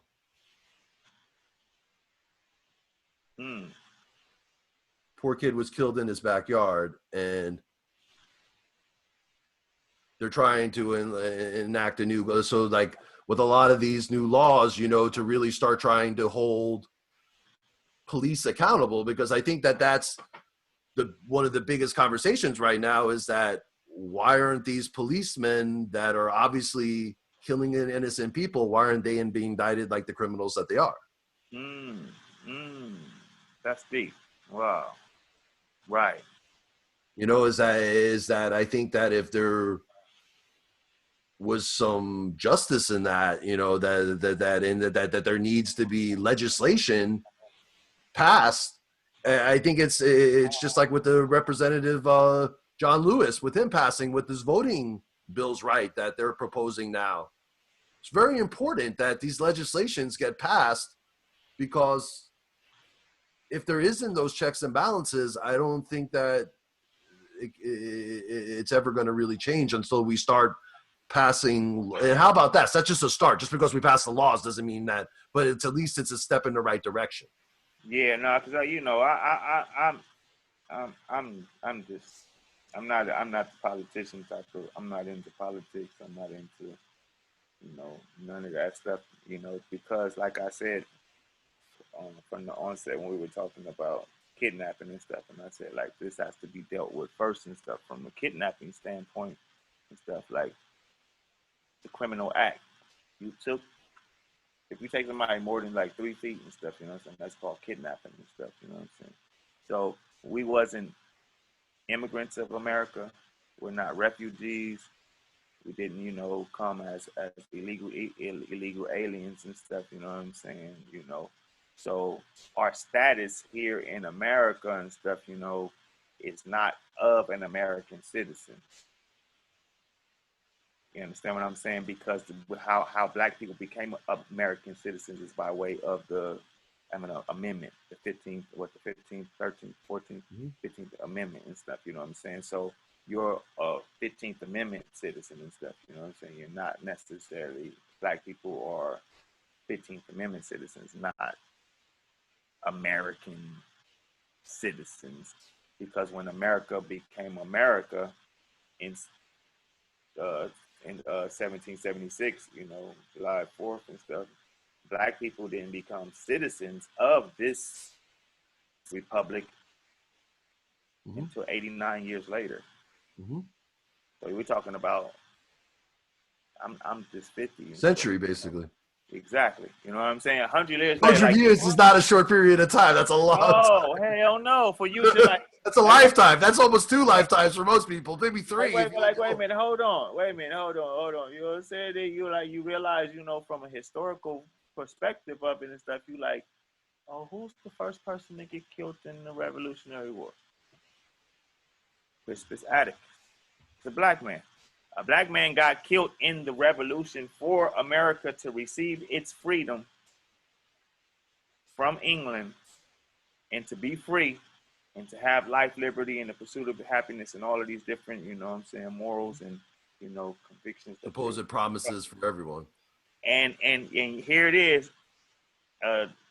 July 4th, 1776, July 5th, 1776, you still own slaves. Yeah. You still own slaves for 89 more years. Like, yo, bro, like, so how much of this do you actually believe about life, liberty, and the pursuit of happiness and stuff, you know, when you have on your own slaves? So my whole point as far as being a citizen of this thing called the United States and stuff, because what makes, here it is, the kicker is that what makes an American citizen, what protects the rights of the American citizen and stuff, you know what I'm saying? It's the Constitution, right? The Constitution is what protects the rights of every American citizen and stuff. So within the Constitution, why did there have to be an amendment if you were just making black people American citizens? Straight up. Or even, what how about this? What about like with women, the right to vote? It said like this didn't happen until, it's not like right out the gate that everyone had these rights. And yeah, it go, hey, them throwing Asian Americans in internment camps during World War II. You know, it's these things still, hey, look what's going on these days right now with ICE and the immigration and people. There's still a lot of people that are being abducted, I mean, and but like I that so my point being is that to dial it back is that I was saying that I don't deal with politics and stuff because I'm not a citizen of here. I'm a citizen by way of being born here in that respect and stuff. You know what I'm saying? But we're not. Black people are not immigrants. So when we talk about everybody built America, that comes from the narrative of the melting pot. The melting pot theory came about with all of the immigrants that came to America in 1892 from Ellis Island. Black people been My relatives did come to Ellis Island. I see, was you know what I'm it was saying? You understand Jordan. what I'm It was Giordano, and they changed it to Jordan. you see what I'm saying? You see what I'm Right, and saying? it's very the demographic of the of how many of black people that came here as is not is Slavery ended in 1865. We're talking about 30 something years later was when they opened up Ellis Island and stuff. You understand what I'm saying? So just in that time frame and stuff, it's like, yo, this is not the same. Like we've been here. We've been you feel here. that black people are citizens now? Like now, would you say that is someone born in America now that they are? Nah, it's still the same issue. So that's what I'm saying. This is what. But once you involve yourself in the process and you accept the said status that of who you are in this society and stuff, then you have to deal with it's like you sign a contract and stuff. You know what And I'm what saying? do you think? What would be the thing that would change it, that would make you feel that, okay, wait a minute, I am truly a citizen of and that I feel that is there anything you think that could be done that could make it right? No, because so it's like a two-part question, two-part answer and stuff. You know what I'm saying? Because for one, this is not this land is the Native American land and stuff. You know what I'm saying? For one and True. stuff. So there's nothing that somebody can give me that's already the natives. Right. You understand what I'm saying? No, So definitely. like This land was stolen by the Native yeah, Americans lived here, yeah, had a yeah. whole entire community, and it You know was what I'm saying? So nobody can make me as well as genocide. It was a genocide yeah, to take this yeah. land. As well as a part of that, a lot of natives, you know what I'm saying, are black people too. Right. So a lot of you if you talk to a lot of black people, they say, oh my grandmother is my Right, great because I've met black people who said that they didn't come here, that they actually had relatives that were here and stuff, yeah or that. already here. So a lot of a But if you look whole at every bunch. culture, it's darker as you go farther down Yeah, no, the. of course. That's what Columbus ran into. He ran into the darker people, and then you got stories of Mansa Musa's brother Abu Bakr, who came to America 500 years before Columbus, like about what I'm saying, almost like Right. two Well, there was thousand ships. Vikings and there was all Two types of thousand, people yeah, that came yeah, before Columbus. like 2,000 ships, Of course. traveled from West Africa to America and stuff. You know what I'm saying, and they stayed and stuff, you know what I'm saying? So they talk about when Columbus got off the ship and then he ran into some natives of the land and stuff, and he seen that they were dark people and stuff, and he seen that they had these swords, they had these gold tips and stuff. He said, this like the gold that they have in West Africa and stuff. So when they took one of the swords back to Spain with them and examined that this is from West Africa and stuff. So there have always been trading from West Africa to America because like what they call corn is called maize South in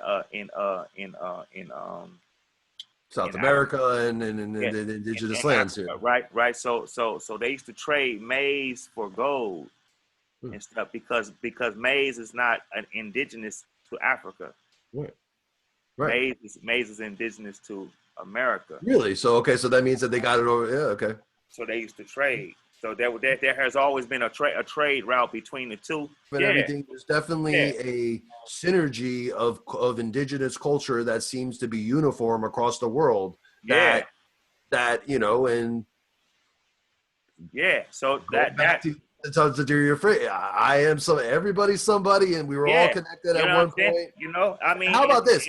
I always thought what Bob Marley said, like, I don't trust no politician, man. You know, like if you politics, that's a very hard subject and stuff because I believe Yeah, it's two sides of the same bird, and that's very complicated. Because when I look at Obama, I'm like, yo, yes, articulate, constitutional law professor, very qualified, but still a politician, man. You yeah, know, no doubt, without a doubt. I never looked at it as anything different because like what I'm like my whole point. What I'm telling you is like, I being able to separate from the politics and stuff. You know what I'm saying? Like I don't accept American politics in that way to where it's dictating my life and stuff. I live here, so of course you got to deal with right, whatever's here because right, by default I have to do that and stuff. But as far as what I'm willing to give and what what I'm saying, it draws a thin line between. So you're saying what should black people do in this situation and stuff? You know what I'm saying? For black people in this situation and stuff, it's not a thing of civil rights and stuff. This is a international rights thing. But they have made our struggle to be civil. So once it's civil, you're working within the jurisdiction of right, America.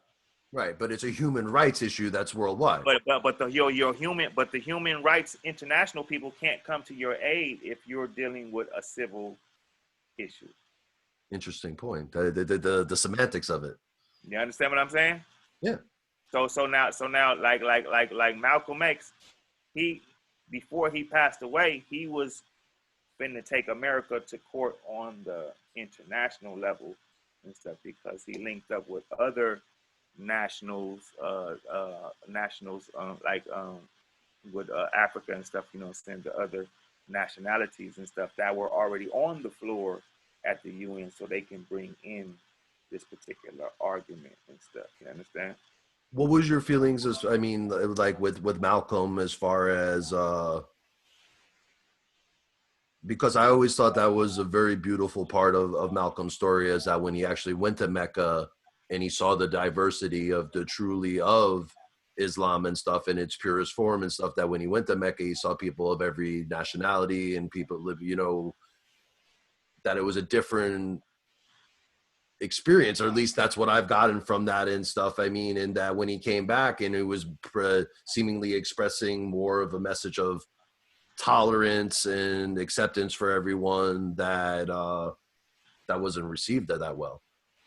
So it's a point of what you were saying, the international linkage and stuff, and recognizing that hey, this thing is bigger than just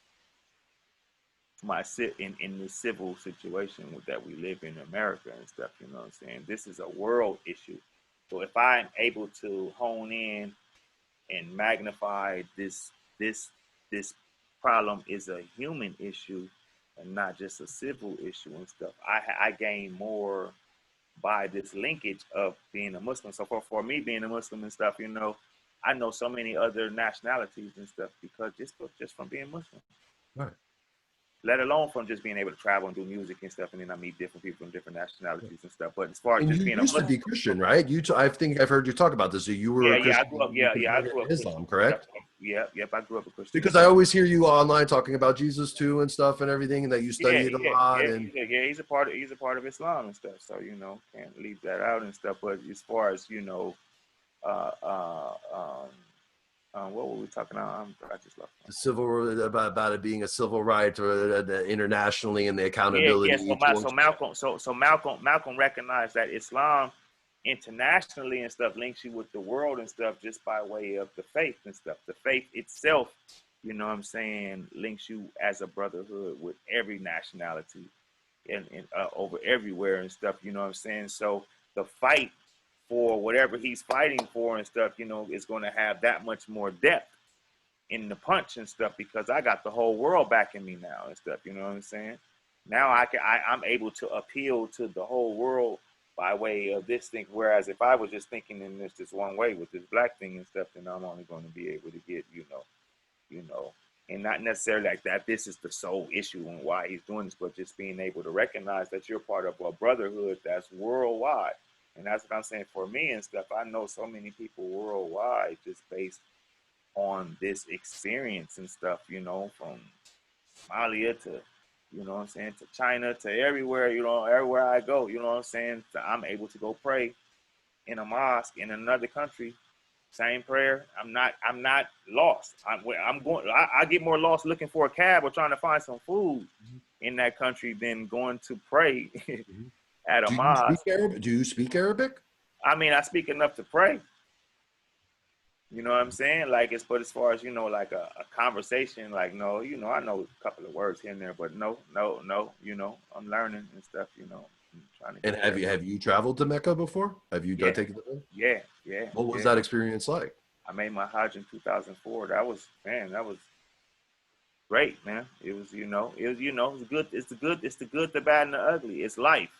So that, you know, the pilgrimage is about life and stuff. So in life, you see the good, the bad, and the ugly and stuff. So you see Mhm. the good, the bad, and the ugly and stuff. You know what I'm saying? And you know, these things are magnified in different situations in different times and stuff. You know, but it was just beautiful to be able to just be in, you know, in the center of the country, in the place where what I believe in and stuff. You know Of what I'm course. saying? It has You a felt a peace when you went there yeah, in the pilgrimage. yeah, the historic. I mean the peace, but then like I said, you see the good, the bad, and the ugly. So you know what I'm saying? You're going to see everything. So it's like, you know, it's not a what you romanticize type of situation and stuff. You know what I'm saying? And Well, you know, sometimes I hear a lot of people when they say they make those, like a lot of times when I hear people say they went to Israel, it is this, they always talk about this experience and stuff. And I've never done anything like that and yeah, stuff. And yeah. Now, and I'm quite sure you're going to, you know, people, everybody is different. yeah. You know, and that's the beauty of the world and stuff, you know, and it just, and people experiences and stuff, you know, so everybody experiences going to be different and stuff, you know, so you know, Hey, so I have friends that were there when Haile Selassie got off the plane in Jamaica and stuff. And right, it's interesting. It's like,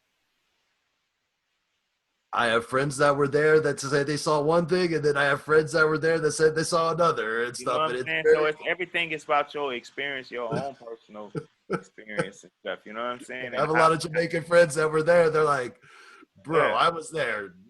yeah, right, right, right, you know what I'm saying? So you know, it's all perception, you know what I'm saying? And And I think you that know, was a very interesting thing too, with with Bob and the Ethiopian church and stuff, and that whole entire relationship and stuff. That was a very, because faith is a very complex thing, and people identify with stuff, and then people get offended. I mean, that's the hardest part for me, is that, like, whether someone is a person of faith or doesn't, I believe we all deserve respect, and we should have, before the universe, a humility to have respect and reverence for everyone's views, and the right to have that belief, and or not to have any belief at all. And it's so hard for me to watch, you know,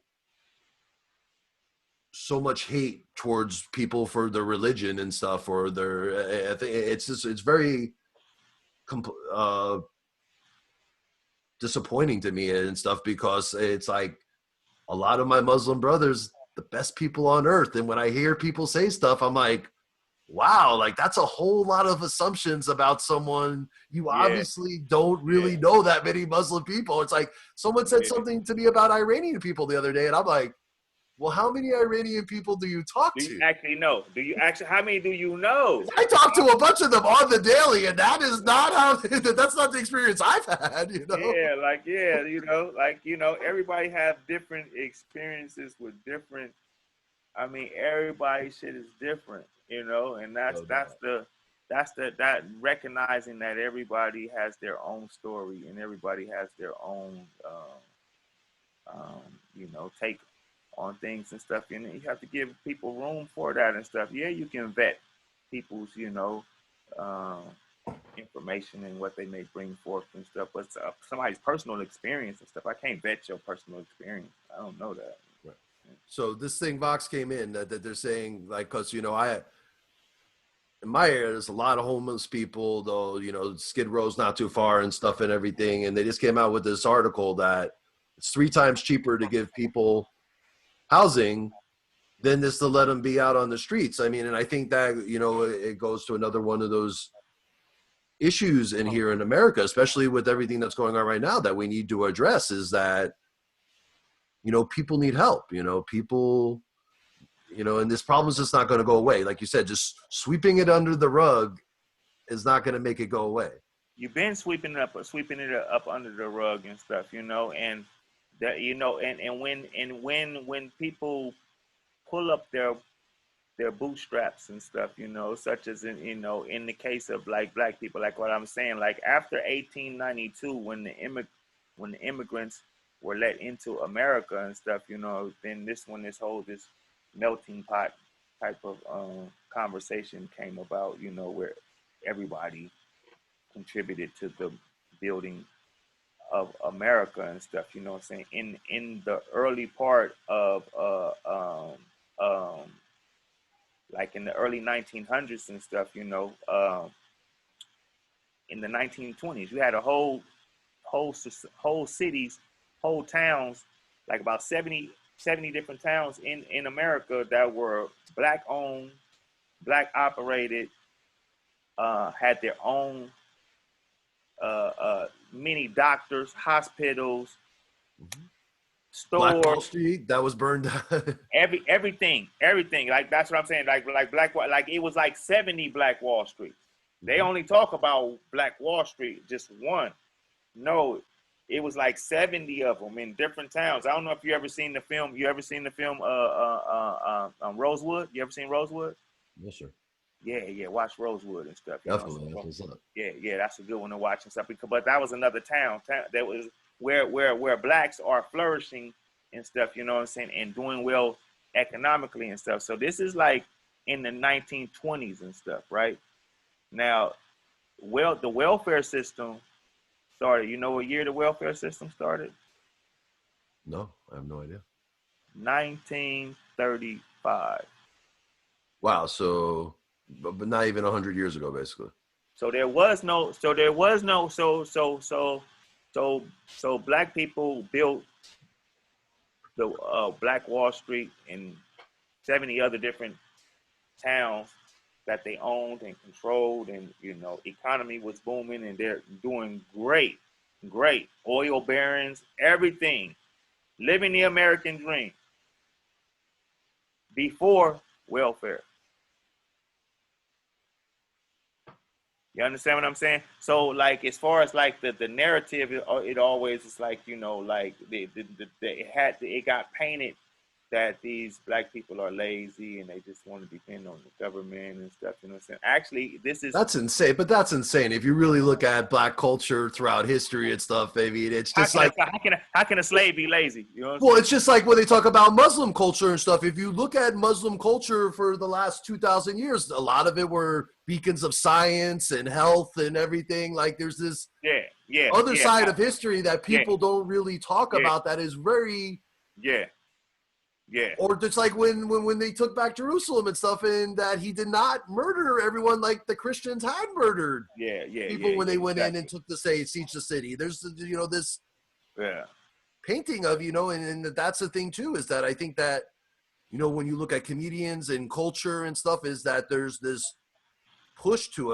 emasculate or demonize that, when really there's so much strength in the history. If you look at African history and stuff, I mean, it's an emulation of strength and all this good stuff, and this new, like you said, these stereotypes that aren't really accurate in any sense.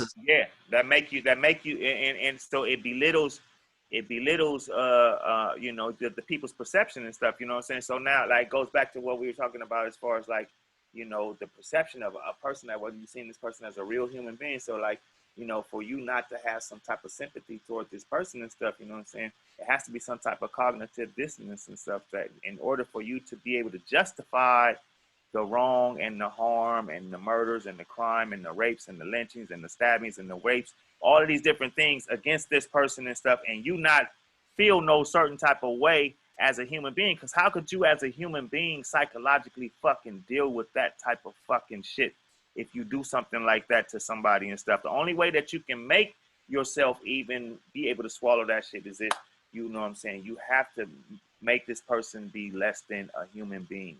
So therefore, So you don't feel so good. true, bro. You don't feel no problem about crushing these fucking ants and stuff on this ant hill and stuff because you like, oh, they're just insects. You know what I'm saying? Oh, just gonna slap the say, oh, that's just a fly. You know what I'm saying? I'm not so super like, oh, you should love everything type person. You know what I'm saying? But you understand what I'm saying? But as far as like, you have a lesser degree of what you feel what you give a fuck about. You know what I'm saying? You're gonna slap a fly before you slap a person. You know what I'm saying? Like, because you feel like this person is somebody. You feel like, like this is a Mhm. human being. You know what I'm saying? But you know what I'm saying? All these rats, get these rats out of here. You know what I'm saying? We're gonna shoot all these dogs up. All these cats. Get the fucking cats up out of here because you feel like you'll start having this hierarchy of degree of who you feel is. Totally. I mean, that's a total Nazi mentality of how they looked at it. And here's the crazy thing: it's like when I talk to my friend in Iran, and I'm like, oh well, you could come to America, and she said the most amazing, beautiful thing the other day. She was like, yeah, Keith, I might be able to come to, if we ever figured it out and I could come to America, but what about every one of my loved ones that are here that still aren't free? I'll never be okay. You know what I'm saying? And that's where I get into it with a bunch of white people a lot of times, because they're like, oh, well, you're stirring the pot. You're trying. And I'm like, what's the matter with you? How are you okay with what's going on right now? And how are you? You're sitting here, you're acting like you just want to go to dinner and not think about it. But this is very Yeah, important and something yeah, we need to acknowledge, and something that and the worst part about it is someone will look at you or me or anyone that's trying to, and then try and deem it like, oh well, you're just trying to cause a problem, or you're just trying to cause anarchy, or you're just trying to cause a problem. Like, wait a minute, no, I'm just talking about some simple truth here, and you're looking at me like I'm nuts for showing you something factual. And yeah, what am I supposed to do at that point where you you yeah, this person didn't fill out their voting registration, and they're in jail for 10 years, but this other person raped someone and they got out in 3 months?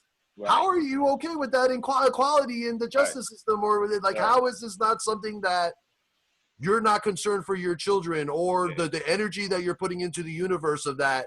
It If don't you affect them. allow or are complacent in this, It don't affect them.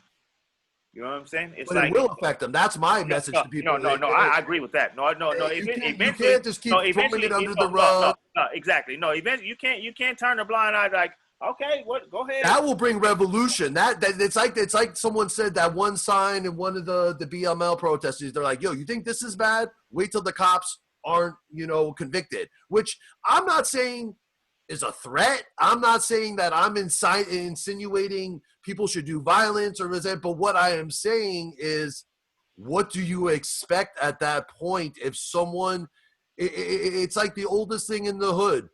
You keep punching me in the face. Stop, stop, please stop. I don't want to be punched. I don't want to fight. But then when you punch back and you're like, stop, now all of a sudden Yeah, you're the bad guy yeah, for yeah, defending yeah, yourself. yeah, yeah, yeah. Exactly. You know what I'm saying? Eventually, yeah. No, yeah, yeah. It gotta.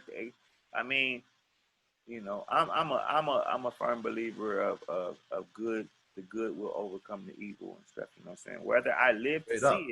Whether I live to see it is something else and stuff. You know what I'm saying? But I'm a firm believer that you have to play your part, so that when the victory comes and stuff, you know what I'm saying, you will be marked down as one of those that helped in the victory and stuff. So because you played your part while you were here. So that's all you're responsible for, is that most people want to try to win the whole fucking thing and stuff. You're not gonna be the fucking, person that's gonna dismantle the whole government. You're the one to get come on, man. But you can be a part of the dismantling of this and stuff. You know what I'm saying? Like some people take on too much where they think that they're there, and you think it's going to happen in your lifetime and stuff. You know what I'm saying? But a lot of times what we're doing is preparing the future and stuff. You know what I'm saying? So that eventually somebody from your progeny or somebody from your family, somebody you didn't be in talk to and stuff, that's going to be on the victor side when it does happen, because it will happen and stuff. I'm a firm believer that good will overcome evil and stuff. You know what I'm saying? How it looks now is not how it will be in the end and stuff. You know what I'm saying? So, you Totally. know, And so Jah will give us justice, bro. Jah will give us justice. no, without a doubt and stuff. So I'm not dismayed by the things that I see going on, and like, yo, you feel sorry for certain people that get caught up in believing the hype and stuff. You know what I'm saying? But for those people that standing strong, that know what time it is and stuff, yo, you know what I'm saying? Like, yo, I'm gonna die standing on my feet and stuff. You know what I'm saying? Like, so, like, I believe in what I believe in and stuff. So I'm gonna stand strong on this particular thing because I know that in the end it's going to be a victory from this and stuff, and not just because I stood. I'm standing on the side of right because right is right and stuff. You know what I'm saying? Like, nothing I did is going to cause it to be right, other than me just being on the right side and stuff. You understand what I'm saying? But I'm just a part of something that's already going on, that was already written to happen and stuff. You know what I'm saying? I'm thankful that I'm aware, and I'm thankful that God gave me the awareness to be able to recognize that I have been blessed to be able to know that I'm on one of those that do understand this aspect of it. So the rest of my life is you living your life out and you playing your part and stuff. You know what I'm saying? I'm not trying to play your part.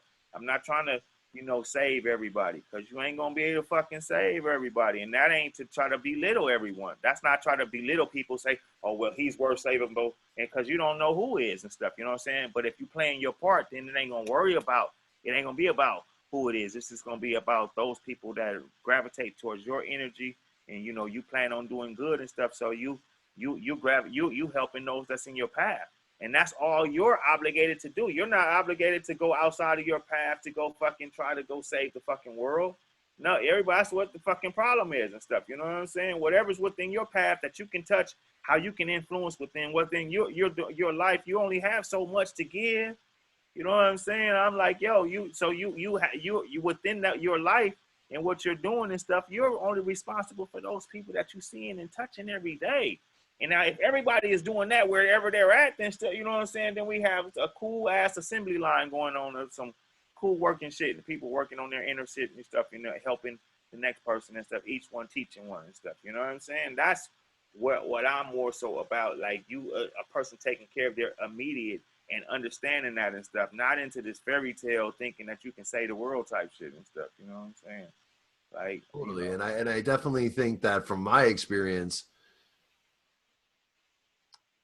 the world, if you are going to stand up for those things, that is going to be something that generally, like you said, from people with their similar energy will be loved and accepted and appreciated. But the world generally smashes on people, look what they did to MLK, look what they did to Malcolm, look what they do to generally any person who stands up for righteousness and truth. But I believe, like you said, in the long run, there's, whether it's with Justice Now or Justice Within, that energy that they're putting into the universe for standing up for what was right. It's just like kind of like what we're going through right now.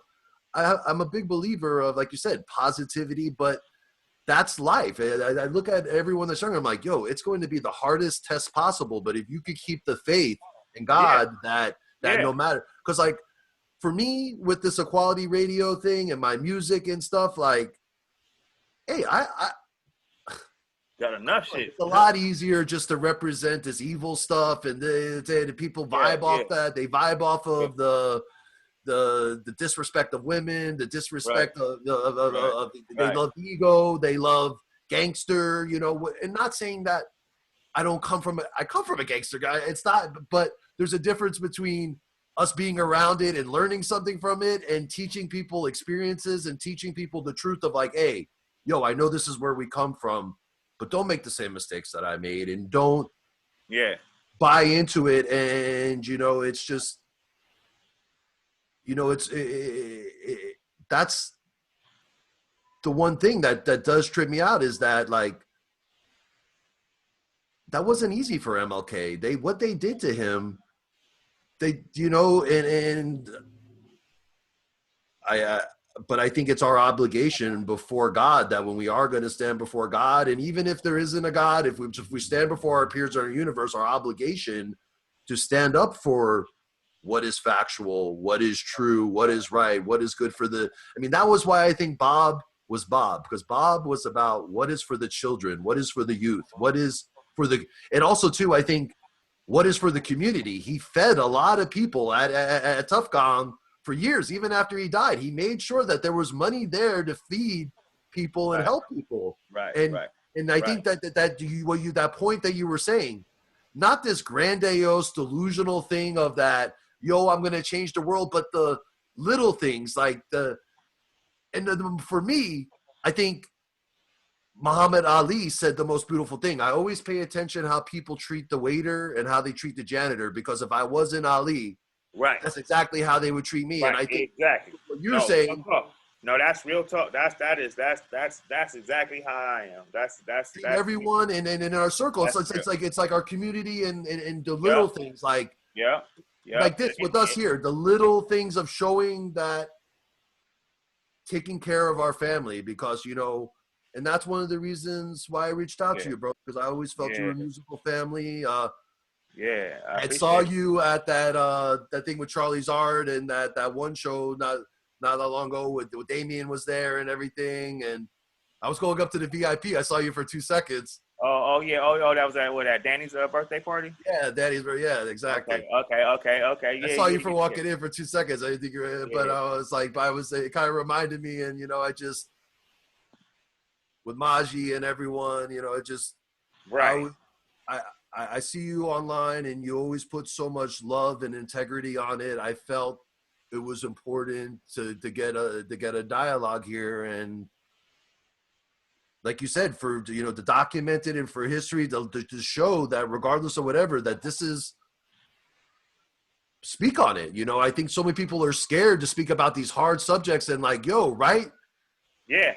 No matter Man. how hard or what the consequences is, before God, I want to speak up and be like, yo, Yeah, this is I what mean you love have is. to. This is what's Yeah, righteous. I mean you have to, I mean not every and the thing is everybody's not gonna be able to speak out and stuff. So like in Islam it says like if you see a wrong you should stop it with your hand, right? If you can't stop it with your hand, then you should hate it in your heart. I mean excuse me. Then you if excuse me if you see something wrong, you should stop it first. At first stop it with your hand. If you can't stop it with your hand, then you should speak out against it and stuff. If you can't speak out against it, then the last thing is that you should hate it in your heart, and that's the weakest of all three and stuff. But this is uh, the pattern and how we should act and stuff. You know what I'm saying? Like we should never be silent about some shit and stuff. And even if we have to be silent, at least we hate it in our heart. Like man, that's you know what I'm saying? Like because that it's all about the intent and stuff. In Islam, everything is about intention. It's not exactly what you do. It's exactly what you have the intent to do and stuff. What's in You your know what I'm soul? saying? Which is the real thing and stuff. It's the thought that count and stuff. You know what I'm saying? So like, so everything is operated off the intention. If you had the intention to hate this something that's wrong and stuff, you know what I'm saying? Then you should have anger for when something is wrong. If there's a way to compartmentalize anger and stuff, you know what I'm saying? Like anger is not necessarily a bad thing and stuff. Uncontrolled and unattended and unfocused anger is wrong, and you know what I'm saying. It's gonna get you in And trouble. that's such a hard one, bro. Like that's my hardest thing as an adult, is trying to find the love for people that did you wrong, or people that it's like, and not, and still trying to, Yeah, yeah, because the natural reaction is just to fight back, yeah. and to still have mercy Right. and grace and forgive. That's Right. And it's so like, and it's like, hard. and it's not to necessarily even be a fool and stuff. It's just like, you know what? I recognize sometimes, it's easier said than done because, I mean, we all get into these situations and stuff. And I'm like, you know, it will be better for me not to expend my energy into this and stuff as opposed to digging my energy into it. Because even if I whoop the person's ass or I do all these different things and stuff, he won. Right? I But mean, because the fight back, or that they could occupy so much space in your head. exactly. You can push a button. You can push my button at any time at any cost. You won. and stuff. You know Isn't what I'm that the saying? mastery though, to be able to control Yeah, you know, exactly, to exactly. control your, and for me being a That New part. Yorker, I'm so unfiltered and just so raw with Right, my brutal honesty about just how I feel with my heart on my sleeve of like, yo, and that's right. not the best thing. Sometimes you have to be more Yeah, control. That's the yeah, hardest thing, finding yeah. that No, no, definitely. That's self-control. definitely man. That's definitely something I pray for patience and this being able to you know when in situations and stuff you're able to think and say the correct words and stuff. You know what I'm saying? The main thing is like you to be able to think before you speak and stuff. Like so many people so quick to respond and stuff. You know what I'm saying? It's like love. You My favorite actually is when think. people think that I'm getting, it's like, or my thing that I've been trying to work on is not to get upset. And it's just like, it's almost like this primal thing, you know, it's like you see this injustice and you primally are just like get filled with, and finding that balance, bro, finding that mastery. Hey, Yeah, it's like, yeah, it's almost like people with freestyling and hip hop and then going and doing a show, having that control between you know, this abstract thing to this very structured thing you could present. right, right, right, right. No, real, right. It was like people always like to be like, "Oh, well, you're an MC." I'm like, "Yo, no, my friends are MCs. They get up. They're professionals. They'll get up there and do it." You know, like I'm a DJ at heart. You know, hey, man, you know, I appreciate you doing this. I mean, I'm just Thank you, so. bro. Thank I you, thank hope you. you I had a enjoyed great. it. You know, Yeah, you thank know, you. it just. I can't even put into words my appreciation and just, you know, I'll get you all the links for everything, and you know, I'm going to put it out there. It's going to be on iTunes, everything, man. You know, it's going to Okay. be on everything, up on YouTube. And, you know, I don't edit the interviews. I just put them straight up there, just 100% what we said, what we did. You know, I don't ever want anyone to feel like I took what they said out of their context. So I just No, put no, it that's straight up dope. out there. You know, I No, hate that's that because dope. people are like, oh, because I'm not the media. I'm an artist myself. Like to me, Yeah, this is more family than, you know, and I would never, to me, it's just about speaking the I'm a real big believer in our reputations precede us and live on after us, and the integrity on this. I always want it to be an accurate representation about what we're all trying to express. I was doing it with Kubert the other day, and like I could see in his eyes, like he's like, oh, because he just had all these things that people thought he was just racist right, and stuff, and then right, thought that maybe I right, was going to try and take one of his quotes, and I'm like, come on, fam, bam, right. No, that's I got. not I that get. that's No, I not mean, the energy yeah, that. that is. I mean, that it's a question because that's the world we live in right now, which is fucked up Well, and stuff. Method Man, you know, because I'm from Staten Island. Method Man, I've done a bunch of shows with Meth, and Meth always, he hates the press. Like he always look at Right, me and be like, "Yo, dude, like, yo, right, they're the," and like for that was one of the reasons I started Quality Radio, because like it's kind of like with like Talib right now. I don't think Talib's press. I think Talib's really just trying to speak from his mind with his peers, with people, and put a different spin on it and stuff. As far as more of just, hey, this is me and my community, and these are the things that we feel are important and that we feel are not the things necessarily be spoken about. And also to, you know, I think what you did with your career is a big part of hip hop history. You know, it's like I saw Curtis Blow the other day and stuff, and I was like, Kurt, you know, you're a part of hip hop history. You know, you're a part of this culture. I think right, that, and I've been saying this to everyone, is like, you know, I would do this music. I love hip hop. I love music, whether I'm making money or not. I always saw in you that you were just a b-boy man, that loved making music, that whether we had, if that, like I said to someone today, if everything changed tomorrow and like we couldn't tour, I still think you would still be making music, still yeah, man, making, exactly, exactly. which I thought That J5 was always about, was that yeah, J5 and you guys were, right, it was about the right, cipher and the family, right, and right. I'm still doing the same shit. You know what I'm saying? Like it you ain't know gonna that's stop, you know. man. No, it can't. It can't. That's I mean that's been my life since I was like 13, 14.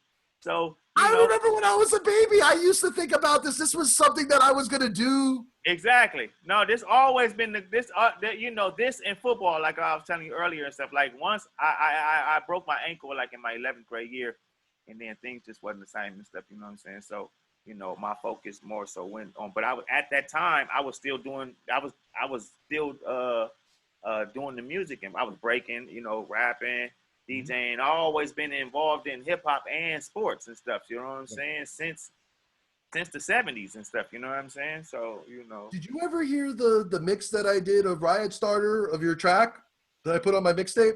No, no, I didn't. So I did like I beat juggled Riot Starter, you know, the fire starter. Oh, I flipped it because that one part you're like break oh, him off proper, break him off down. Like I'll send it to you right after this, bro. yeah, Like hell yeah. I want to hear that shit. Hell you yeah, know, that's because not. like that, because if you're a real DJ, you play. I would just sit. Like I've done some big shows where I just beat juggled at the people, and they're just like, and they're Oh, always like, oh, "Who is that?" I'm like, "That's Akil. That's the homie, dude." You know. yeah. Dope DJ, then you gonna fuck that shit up.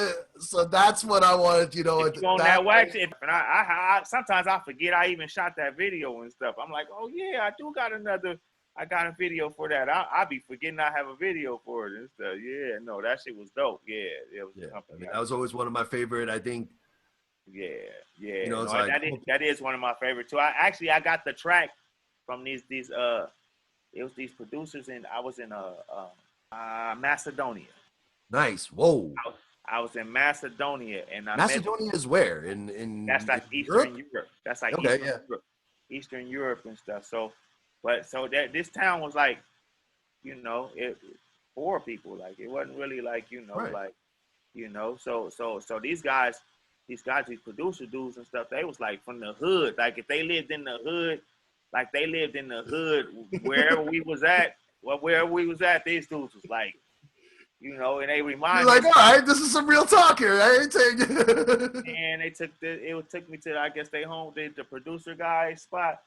Man, this dude had so many beats, dude. He had like, oh, like this my premier style. This my Dr. Dre style. This like Right. any type of beat, dude. This dude had so many beats, and I went there. My Dilla style. This is Man, I my went there Pete to do Rock something. style. Like really got some Pete Man, Rock type stuff. and everyone that day, it was like, yo, man, can you please stop playing shit? Cause like that shit is like, yo, you're fucking my head up right now. And stuff. Cause I'm like, I'm hearing so many different shit. I walked out of there with like at least like about five bangers and stuff. You know what I'm saying? So Riot Starter is That's is great, one bro. I of mean, them. yeah. I mean, The sad part is I can't even remember these guys' names, man. I can't even remember who they. That and this is for sure like about. This is for sure like almost like about 9 years ago. So we it's meet been so many people. That's the hardest part for me is that sometimes I'm at shows and people run up and they're like, yo, what up, proper? Oh, da, da, da, da, da. And I'm like, I feel yeah, so bad because any person that's endeared to it, I feel so honored and respect. yeah, But it's like, yeah. that's it. It's I hard. ain't And it's yeah, been a long like journey for us. I've been doing hip hop for 20 like if years. I seen the guys, I wouldn't even know who they was and stuff. Like yo, they would have to just jar my memory and stuff. But I'm gonna give them that money, you know, money for it and stuff. But you know, I just was like, damn, like what do I do? Bro, Hopefully they're they probably just honored. yeah The same thing happened if they really hit you up. Like they see this interview and they send you an email and they're like, yo, just put my yeah name on it, blah, blah, blah, blah, blah. yeah. No, exactly. Because I know I ain't that hard to find. Just reach out to me yeah and communicate on what's up. yeah Like, hey, I had people that dropped yeah horns on shit from back in the day or whatever. Like, yo, just yeah up. yeah Because to yeah me, that's one of the biggest things is that I always want to give people the representation for. But exactly that's that hard part because hip hop. It's been such a long journey, and there's been so many abstract places that we get stuff, and now and also, you know, it's just the legality of hip hop has changed a lot in the last 20 years. Because I remember doing shows with Jizza, and Jizza used to look at me and he'd be like, "Clear a sample." He's like, "No, no, no, no, no." I right fucking had to right be playing that right now. right. No, it's a different time and stuff, man. But Man, it's everything. Hey, Premier used to get pissed when people would be calling out. He'd be like, "Yo, you're calling yeah out my set." yeah. And Nah, it's so because that changed. Because when we were, it was all about the sample. It was all about flipping it. And now everyone, you know, it's almost like you want original instrumentation and not sampling for clearance. Because I know a lot of people that have sample stuff and they can't get it cleared, and it's just yeah. not. Hell yeah. No, hell yeah. No, it'd be, oh man, they want this for this movie and be like, man, you can't put it in that movie. I was chilling with one of my friends the other day, and he was working on a project for 2 Chainz, and they were listening to the song and they were sitting there and he's like, why do I keep hearing Pharrell?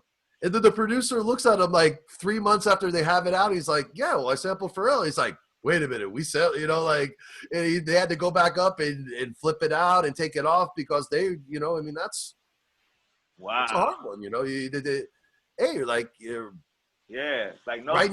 now, we have this song that's a Marvin Gaye derivative, and I reaching out to the camp and getting it. It's not easy. I mean, my boy's working with Dre a lot. I'm like, yo, because Dre does Marvin's catalog. I'm like, Right. and I used to kick it with Nona a lot, and it'd just be like, I even reached out to Nona, which I felt, like, Wow. you Wow. know, Nona Gay, she was an amazing Yeah. individual and Yeah. stuff. She used Yeah. to come to my shows back in the day. I didn't even know who she was and stuff and everything. And then she just such a sweet person and stuff. And her dad was just so talented. Wow. Wow. He said Nona Gay. Well, you broke me off right there and stuff, No, it man. was a trip because this girl used to always come to my shows. And like, I guess she was in Matrix and in Ali and stuff. And we were chilling backstage and she's like, you don't know who I am. And I'm like, I have no idea who you are. What do you mean? Who are you? And she's like, come out back. And when she hopped in this limo, she's like, yo, I'm Marvin's kid. And I'm like, what? Like, and then but she Wow. was just so down to earth and just so not, Wow. Wow. That's so dope. humble and just such a sweet individual. And it was funny. It's actually, she had just was dating Prince. And it was the first time I Wow. was ever intimidated because like I'm sitting there living in a 1-bedroom house, Oh by shit. myself, and like Sheila's Right. ex-boyfriend was Prince. And I'm like, Uh, like what can I offer you, huh? Like used to work for him at at studios in Pittsburgh. It's like, I mean, like Prince used to be like the type of dude. Like he told me a story that one time it was 3 o'clock in the morning, and they're at studio, and Prince just looked at him and goes, "I need a giraffe for inspiration." And then they were at Paisley Park Studios at 3 o'clock in the morning, and they had to go get him a giraffe for inspiration at like 3 o'clock in the morning. wow. Wow. Literally. And like he was telling me that Prince has like over 500 songs that he recorded and did music videos that he has in a that after that he has in a that they just haven't released, that he has Yeah. as an archive. Yeah. No, no, no. That's the shit. That's what I'm talking about. That's what I'm sitting on right there. I'm finna put out an EP, a Jurassic 5 EP soon and Oh, stuff. throwback, huh? Really? So Yeah. that's my next question. So they ended up like, do you have any projects you're working on right now? Anything that you want people to know about that you want to give a Yeah, shout just be on out? the lookout for that Jurassic 5 minutes of fame and stuff. Like um, Come on, 5 minutes of favor. You guys got a lifetime of respect. I mean, but sometimes it can be like a flash in the pan. So it's the story behind it and stuff. So. And nothing could ever. And that's the one thing I've been having a lot of conversations with people is that it's like the '60s or what us, because we were on that cusp in hip hop where from the analog to technology, like we were in that generation where there still was no social media. Like Yeah, there was a long part of our careers where yeah, this was pioneered. It's yeah, just like that people don't understand. How different it was. Like just what people could say, what people could do, what it was like to try and like, come on, when you guys were first, there was no Instagram to get stuff out. There was labels, and right. there was. It's just a different dynamic, and I don't think there was really.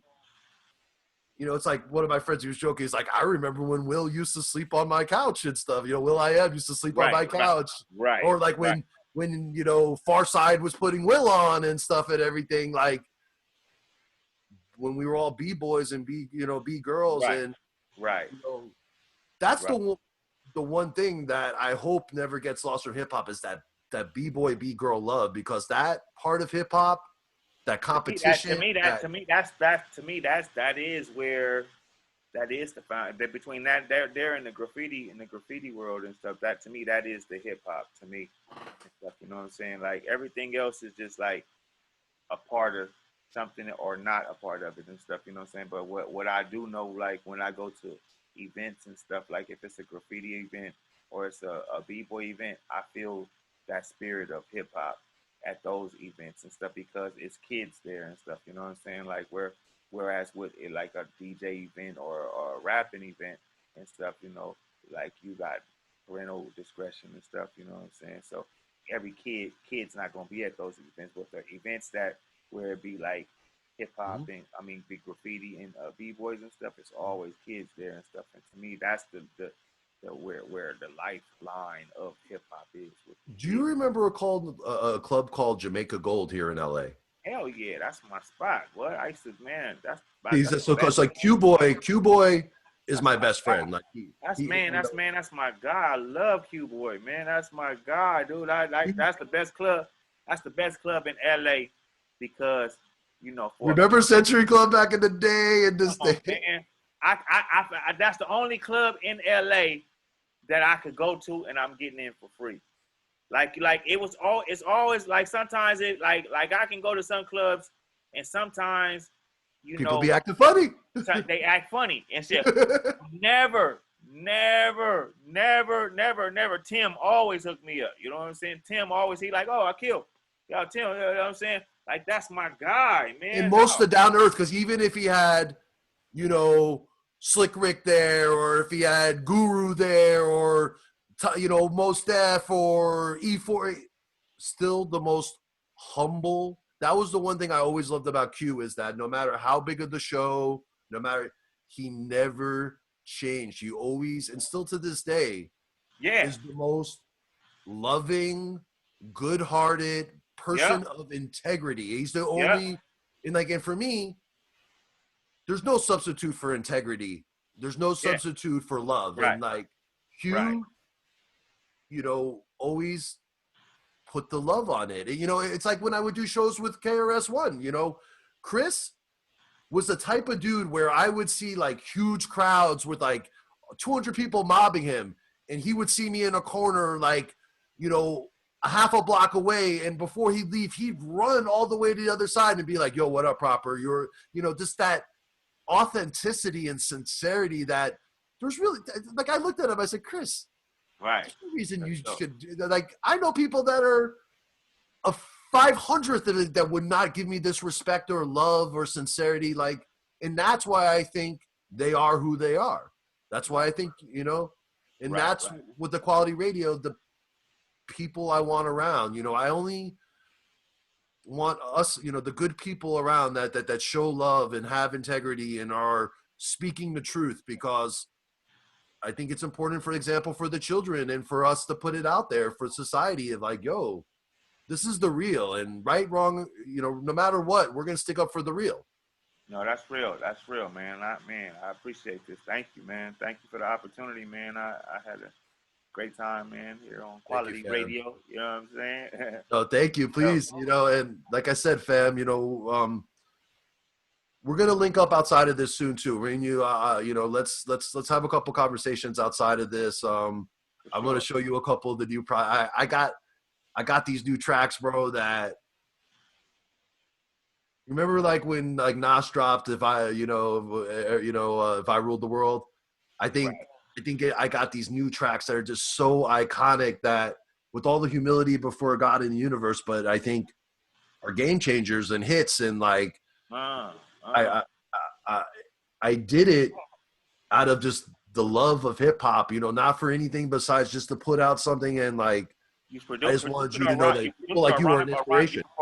You rhymed on them or produced it or what? I produced them. Yeah, I produced them. And okay, I got a bunch of beats that I'm going to give you and stuff, some new stuff. But like, you were an inspiration. I just hope you know that, bro, that DJ Proper, Quality Radio, Worldwide Familiar, you have always been an inspiration, bro. I give you that respect, man, beyond words, bro. I just hope you know that, fam. Man, no doubt. Send me some stuff, man. I'll rock on some shit, man. If you need me, you know what I'm saying? Let me know. Well, how about, like I said, everyone, listen to it and tell me what your vibe is, I'm not a salesman. I've never been a salesman. Like, hey. Yeah. No, I feel you too. I don't buy what people think that I'm going to buy neither.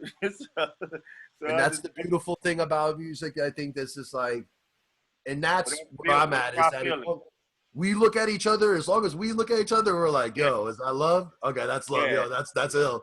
Right. If we didn't even make it, we would bump it. Right. Keep it pushing. Right. No, that's what's up, bro. That's what's up, man. All right, fam, man. It's great talking to you, bro. All right, Kill, man. Well, DJ Proper, Quality Radio. Yes. Akil MC, Jurassic 5. No doubt. Making it proper. Thank you, good sir. God bless. And, God bless you, your family. And thank you for taking this time, because I know with right now, people are just trying to survive, and for you to take this time and to have the faith and give me this opportunity, man, I'm just, the respect is beyond words, sir. Man, much love, man. Always, man. Much love. Hit me up, man. Let me know what's going on, all right? I'll get you this ASAP. Second that's up, I'll get you it ASAP, fam. All right, then, no doubt, man. Have a good one, bro. Much success. God bless, man. God bless, bro. All right. Peace and equality worldwide.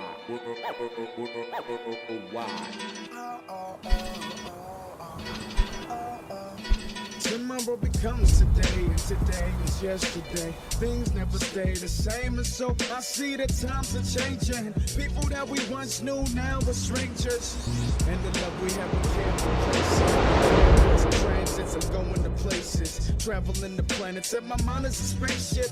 Life is only worth about what you make it. The food's from your work, sir, yours for the taking. Perform for the people, so the streets is my stages. Love, peace, and happiness is all of my wages. I choose to be faithful and follow my maker. I speak life and take you back to the basics. Reload, cause we still trapped in the matrix. Life is ill-natured and killing our people. All wise men so evil. Yeah.